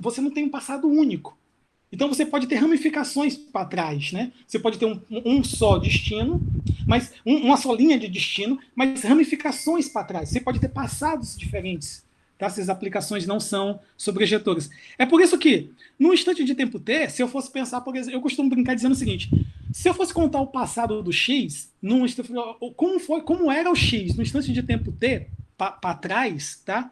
Se o S de T não é uma aplicação sobrejetora, então a minha fala seria ambígua, porque eu teria duas pré-imagens do X pelo S de T. Então eu teria que contar duas histórias. Tá? E, por exemplo, esse ponto, naturalmente, se eu quero contar o passado total do X, todo o passado do X, eu tenho que analisar os pontos para trás, a história, o passado desses pontos. E se, por exemplo, o S de sigma, tá? Não é, por exemplo, o S de sigma, ele não é injetor, esse ponto pode ter duas pré-imagens. E aí, por exemplo, então imaginem, visualizem o desenho. Se vocês usarem apelo intuitivo geométrico, você pode ter ramificações completamente com uma figura bem exótica para trás, passados contados, né? Que podem ser contados de forma diferente por um ponto, mas para frente é uma só linha de tempo, né? Você só tem que é a evolução do ponto pelo semigrupo. Tá legal? Então isso é muito legal da gente ter visualmente. Fato importante, né? Uma aplicação definida dessa forma é obrigatoriamente contínua, tá? Eu não fiz a prova, isso fica como exercício, não é difícil de verificar. Soluções globais, quando existem, elas são contínuas. Bom, ainda para a gente entender esse conceito de atrator global, deixa eu mencionar algumas coisas. Por exemplo, um atrator global, ele é um maior invariante, tá? No sentido do semigrupo que está em pauta, do semigrupo prefixado, o maior invariante é o atrator global. Outra coisa, você também pode ver o atrator global como sendo o menor fechado atraente. Se um semigrupo tem atrator global, dentro os fechados atraentes, o menor é o atrator global. Por que eu estou comentando isso? Porque isso tem total relação com uma pergunta que a gente vai se fazer daqui a pouco, que é a seguinte, que é uma pergunta que a gente pode, que eu posso adiantar, que é, bom, eu entendi o que é atrator global para um semigrupo, mas a pergunta é, e o que tem dentro desse atrator? Eu sei que, será que, bom, convém estudar? Convém investigar o que tem dentro desse atrator? Sim, aliás, isso é uma linha de pesquisa que está em pauta. Tá? Uma coisa que a gente vai perceber é que dentro do atrator podem haver invariantes. O atrator é um conjunto invariante, mas dentro do atrator podem haver outros invariantes. Tá? E outra coisa, podem haver outros invariantes que são atraentes. Tá? Podem haver outros invariantes atraentes. Então, isso é outra questão que tem. Então, é importante que a gente entenda que, se você pensar só no sentido de invariância, tá? O atrator é o maior deles. No sentido de ser minimal, no sentido de ser fechado e atraente, ele é o menor. Se você considerar todos os fechados, um semigrupo pode ter muitos fechados que têm essa propriedade de atrair limitados, ou seja, fechados atraentes, mas o menor deles é o atrator global. E aí, pensando aí nessa questão do que tem dentro do atrator, né, convém ressaltar que o atrator ele é composto de todas as soluções globais, no sentido que eu acabei de mencionar, que são limitadas, tá? Que o conjunto em imagem das aplicações são limitadas. Isso eu vou provar, tá? Eu já adiantei de vermelho aqui, porque isso me motiva a falar o que eu chamei a atenção aqui na linha seguinte, que é a seguinte. Então, eu estou tentando visualizar o que tem dentro do atrator. Eu já adiantei, vocês vão ter que acreditar em mim por enquanto, que dentro do atrator, que é um conjunto invariante, há invariantes. Tá? O atrator, eu vou provar isso também, ele é constituído de soluções globais limitadas. Ele é coleção de soluções globais ilimitadas. Tá? Isso é interessante, porque nesse ponto eu trago dinâmica para dentro do atrator. Porque se eu menciono o atrator e não falo sobre e não menciono isso, um atrator é um mero conjunto que reúne propriedades. Bom, não é um mero, mas ele é um conjunto que reúne propriedades topológicas legais, né? propriedades topológicas e algébricas, com essa coisa da atração, que é uma propriedade algébrica, legais, né? Mas eu estou trazendo agora, eu estou dando uma importância dinâmica para o trator. Quando eu chamo a atenção para o fato de que nele, todas as soluções globais ilimitadas moram. Tá? A gente vai provar isso. Outra coisa interessante é assim, em linhas gerais, grosseiramente falando, eu posso dizer que dentro do atrator tem duas naturezas de objetos. Conjuntos invariantes, tá? Conjuntos invariantes e soluções globais e ilimitadas que conectam esses invariantes. Então visualizem aí, por exemplo, se você viu agora há pouco a ilustração do atrator de Lorentz, né? Dá uma ideia, você tem que, por exemplo, pensar, se eu voltar aqui, me permitam voltar aqui, que isso faz alusão a dois invariantes, né? Você tem aqui também bom, eu não sei dizer exatamente, você tem um terceiro tipo de, dependendo do R, você tem equilíbrios diferentes, mas o fato é o seguinte, você tem equilíbrios e conexões entre os equilíbrios, né? Essa, basicamente, é a estrutura de um atrator global. É claro que se resume-se a isso, o que se sabe até hoje? Não. Tem muito mais informações e eu vou falar sobre isso. Mas agora, a preço de hoje, a preço desse momento, eu posso adiantar que dentro do atrator você tem conjuntos invariantes e conexões, que são essas soluções globais ilimitadas dentro essas conexões entre os invariantes. Tá? E aí é por isso que eu chamo a atenção para esse fato, para esse item 4 aqui, que genericamente ele tem sua estrutura descrita como como uma coleção de subconjuntos invariantes e conexões entre estes subconjuntos através de soluções globais. Bom, os primeiros resultados nessa direção são do Conley e do Norton, né? É importante ressaltar isso, tá?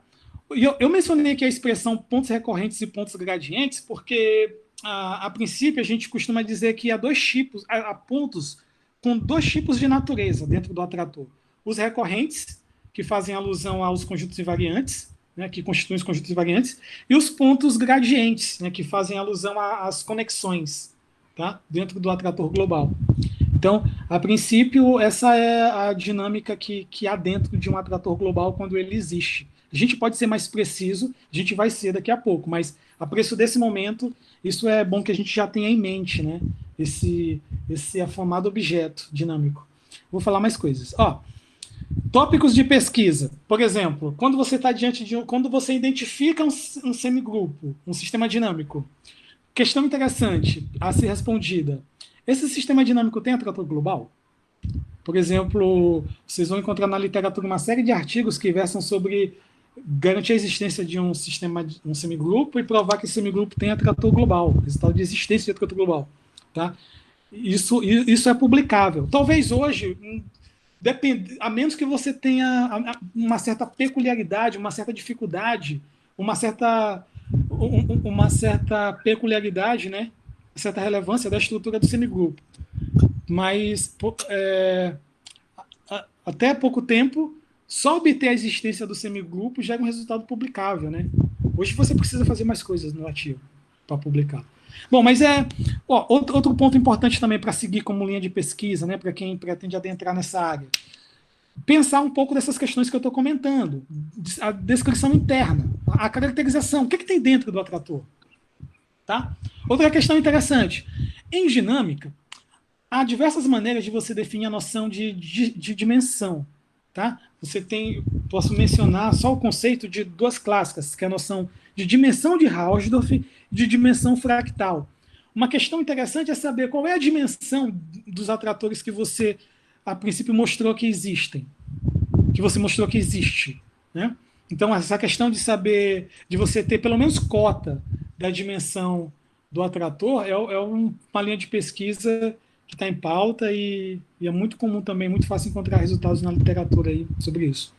Outra questão interessante é a questão da robustez. Se você, por exemplo, tem uma coleção de semigrupos indexados num certo parâmetro, né, uma certa coleção de parâmetros, e cada um desses semigrupos tem um atrator global, então você tem uma coleção de atratores globais. Será que, se você varia esses parâmetros, há uma variação contínua dos atratores? Né? Se você perturbar o semigrupo, os atratores associados a esses semigrupos, né, eles acompanham essa perturbação de forma contínua? Né? Então, essa robustez sobre perturbação é algo também que está em pauta.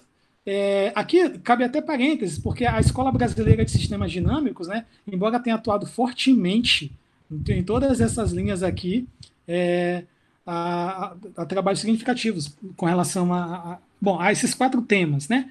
Mas, por exemplo, a robustez, a gente tem uma escola relativamente forte no Brasil, né?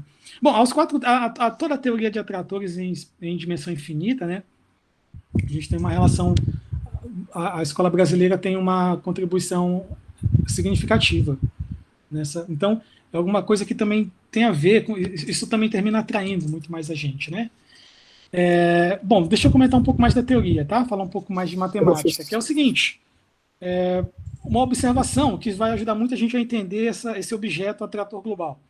Se você tem um conjunto invariante, você pode identificar um conjunto, ele é invariante se e somente se ele é a reunião de conjuntos imagens de soluções globais do semigrupo por pontos do conjunto. O que eu estou querendo dizer? Vamos dizer o seguinte: lance mão de um conjunto. Desculpa. Se você tem interesse em identificar se esse conjunto ele é invariante, propõe a estudar, lance mão da coleção da reunião dos conjuntos imagens das soluções globais que passam por esses pontos do conjunto. Tá? Esses 2 conjuntos eles devem ser iguais. Okay? Um conjunto invariante, ele é essencialmente o conjunto imagem, ele é a reunião dos conjuntos imagens de soluções globais de pontos que passam por ele. Bom, isso é um resultado super importante sobre conjuntos invariantes, essa caracterização sobre conjuntos invariantes, a gente vai usar. Vou apresentar uma prova desse resultado. Eu achei que não ia provar, mas deixa eu provar. Eu acho que eu lembro de ter destacado essa prova. Eu fiz um desenho para a gente ver a geometria, para a gente entender o argumento dessa prova. E essa prova ela é simbólica, porque ela também nos dá uma direção, né, para o pessoal para quem eu estou convidando, né, para a área, de como a gente deve lidar nessas demonstrações, nesses resultados. Então, deixa eu contar como é que é a prova desse resultado. Eu vou fazer o seguinte: sketch da prova aqui, deixa eu contar, e depois eu faço a prova ipsis literis, né, como tem que ser feita aí, na íntegra. Eu vou fazer assim: eu vou pegar um ponto, tá, de um conjunto invariante, e vou primeiro tentar identificar o passado dele de forma discreta. É claro que o futuro dele já está muito bem definido, é só evoluir pelo semigrupo. Eu vou primeiro identificar o passado dele de forma discreta. Tá? Depois eu vou fazer o seguinte: eu vou ligar os pontos. É como se eu estivesse fazendo aqueles desenhos mesmo do ensino infantil, né, de crianças, né? Você tem lá o conjuntinho de pontos, aí você liga os pontos para montar a figurinha, né, a curva, o desenho, né? É isso que eu vou fazer. Eu vou primeiro montar os pontos, depois eu vou ligar esses pontos, né? Eu vou conectar esses pontos. Então a ideia é a seguinte: como é que eu identifico esse passado discreto do ponto, né? Vamos lá. Então, primeira coisa da parte da prova, né? Já que o conjunto imagem de uma solução global do semigrupo ele é um conjunto invariante, na verdade, os pontos ao longo do conjunto imagem, eles são de alguma forma imagens pelos operadores que compõem o semigrupo. Então, é claro que se eu reunir conjuntos imagens, eu tenho um conjunto invariante, porque a gente já deixamos como exercício que a reunião de conjuntos invariantes é um conjunto invariante. Ok? Então, a parte da prova é fácil de ser constatada.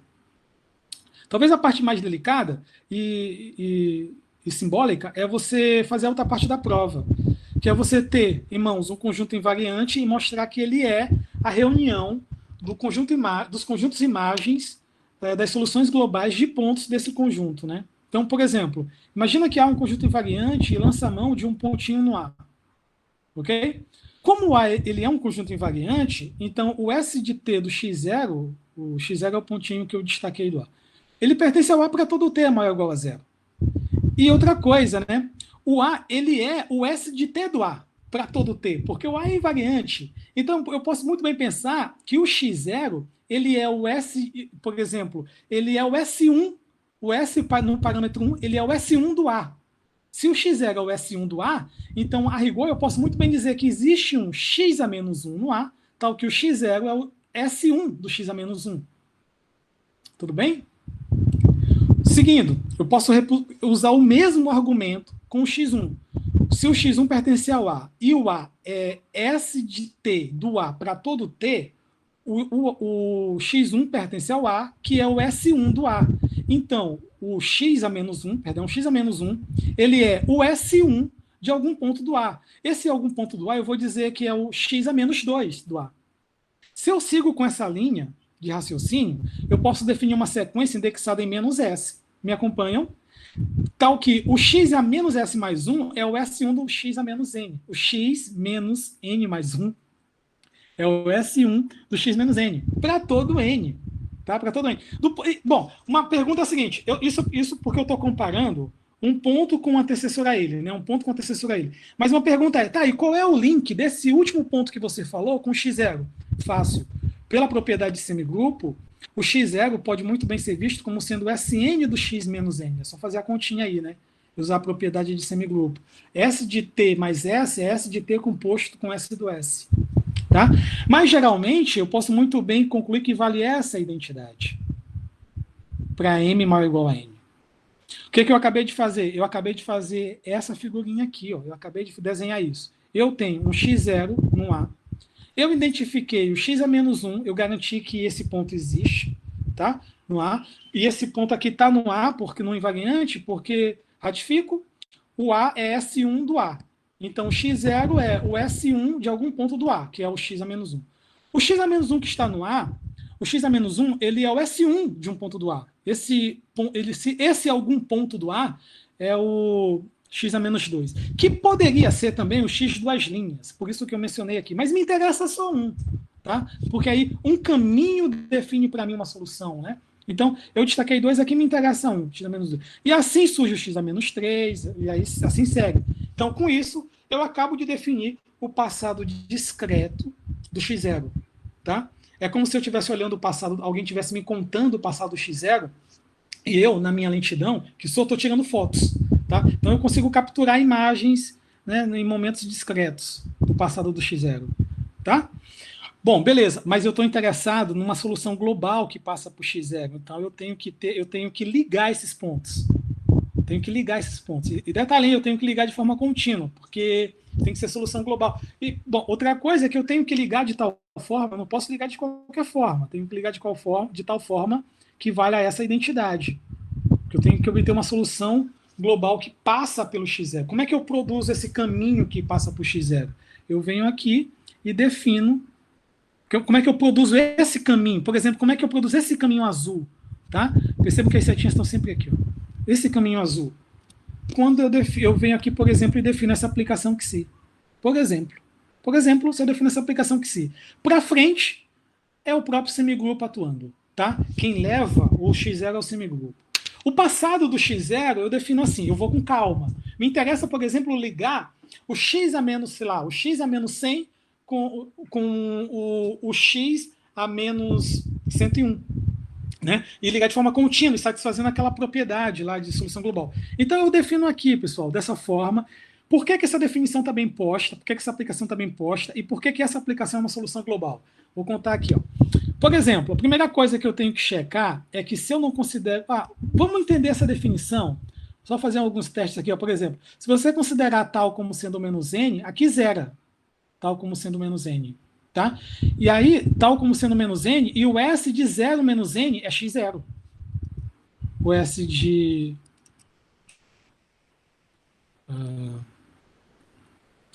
Bom, eu ia voltar para a definição de semigrupo, mas a gente já não precisa voltar, né? A gente já sabe que o S indexado no zero é a identidade. Então vai dar vai dar o menos xn. Quando tal for menos xn, aqui vai zerar, que vai ficar menos xn. Então eu tenho aqui menos xn, certo? Eu vou ligar aqui, né? Quando tal é 1 menos n, aqui dentro vai cancelar o n com o menos n, sobrar o S do 1, né? Então vai sobrar o S do 1 do x menos n. Então percebam que eu tendo em mãos, eu segurando aqui o x menos n e evoluindo uma unidade de tempo, né? Um instante de tempo. Então percebam que eu estou fazendo essa conexão, tá? É como se eu estivesse, então, saindo daqui e ligando aqui, né? Tudo bem? Se eu faço isso, se assim é a definição para todo n, então eu tenho, de fato, essa ligação, né? De todos os pontos discretos que definem o passado do x0 como a gente construiu anteriormente. Só para checar aqui, se você calcular o φ nas extremidades desses intervalos, tá? Isso coincide. E por que eu preciso checar isso? Porque eu tenho que checar, por exemplo, que o φ nesse ponto tem que coincidir com... Aqui eu mudei a ordem. Não, mudei a ordem. Não mudei. O φ desse ponto, o φ do final aqui tem que coincidir com o φ do começo, né? O φ desse... é isso mesmo, tá aqui. O coincide, né? Menos n, menos n. O φ do final de um intervalo coincide com o φ do começo do outro intervalo, né? Então, de fato, você tem essa continuação. Você tem uma só linha de traço aí. Você tem uma só linha sendo tracejada, né? Outra coisa que não é difícil de checar é, por causa da definição, o φ de tal está num conjunto invariante para todo, não é para todo tal, né? Para todo tal. Você tem essa propriedade. Além disso, satisfaz a propriedade de ser solução. Para satisfazer a propriedade de ser solução, eu tenho que dividir em casos. Por exemplo, quando o tal é positivo e eu tenho t maior ou igual, o tal é não negativo e eu tenho t não negativo, tá? A igualdade aqui direta já vai... Porque eu só tenho o semigrupo para analisar e vai ser fácil de ver. Agora, quando eu tenho t não negativo e o tal negativo... Desculpa. O tal negativo, estou terminando já, viu?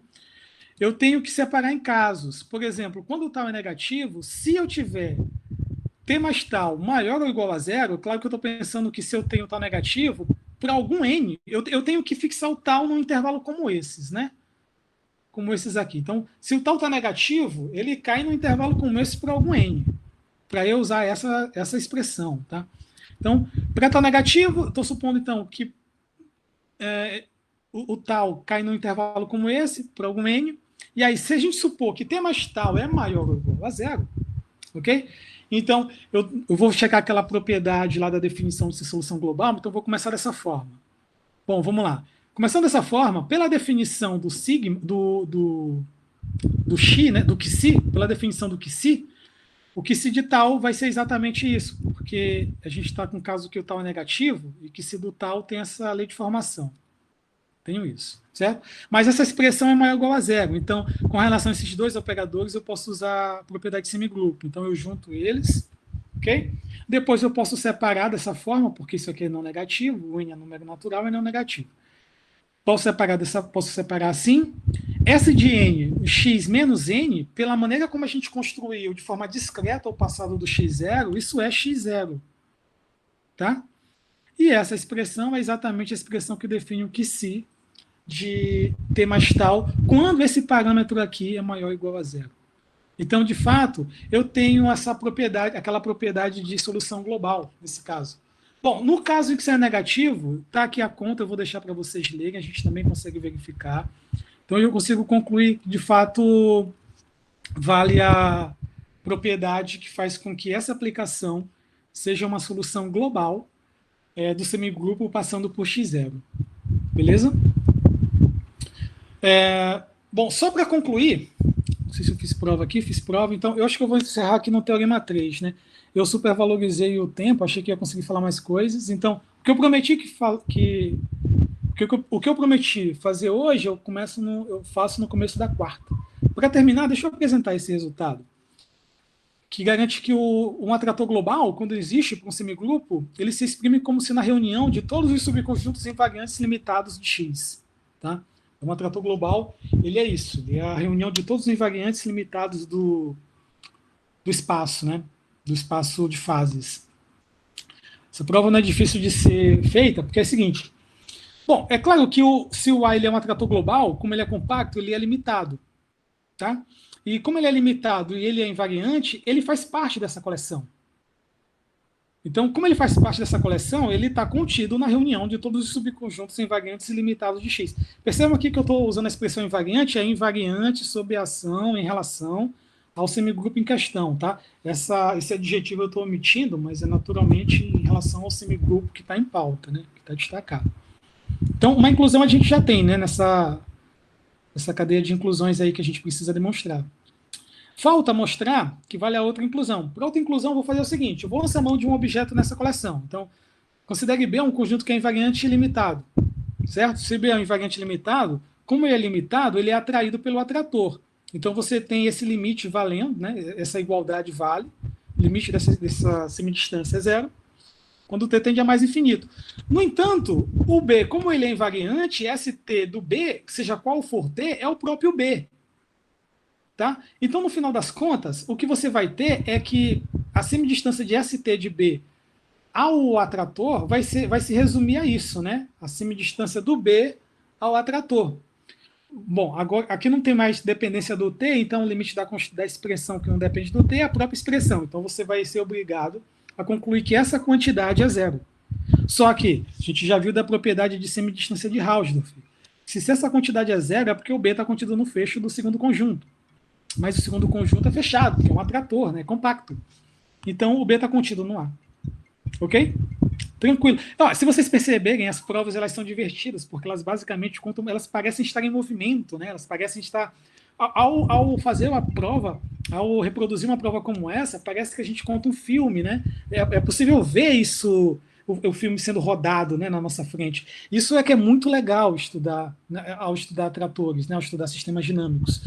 Eu vou encerrar a aula de hoje por aqui, porque eu não quero tomar nenhum minuto, nenhum segundo de vocês. Faltam 3 minutos. Então, eu vou fazer o seguinte, eu vou encerrar por aqui. Eu tenho muito mais coisas para comentar, mas como eu havia prometido, eu vou encerrar, de fato, no horário, mas vou encaminhar para vocês esses slides da aula de hoje. Vocês vão ver que tem muito mais coisas aqui, que vai fazer parte da aula da quarta, tá? Na quarta, provavelmente, eu vou disponibilizar a versão 2, que é o que tem aqui, com muito mais informações, né? Mas é isso. Então, na quarta, a gente retoma a partir desse teorema 3. Eu vou parar aqui de compartilhar minha tela e ficar disponível para que vocês façam perguntas, comentários, para que haja o feedback, né? Bom, espero que vocês tenham gostado e principalmente, o meu interesse é que vocês se sintam atraídos, tá? Eu não podia perder a piada, que se sintam atraídos com a teoria, que é super divertida, né? Bom, pessoal, é isso, tá? Eu vou parar de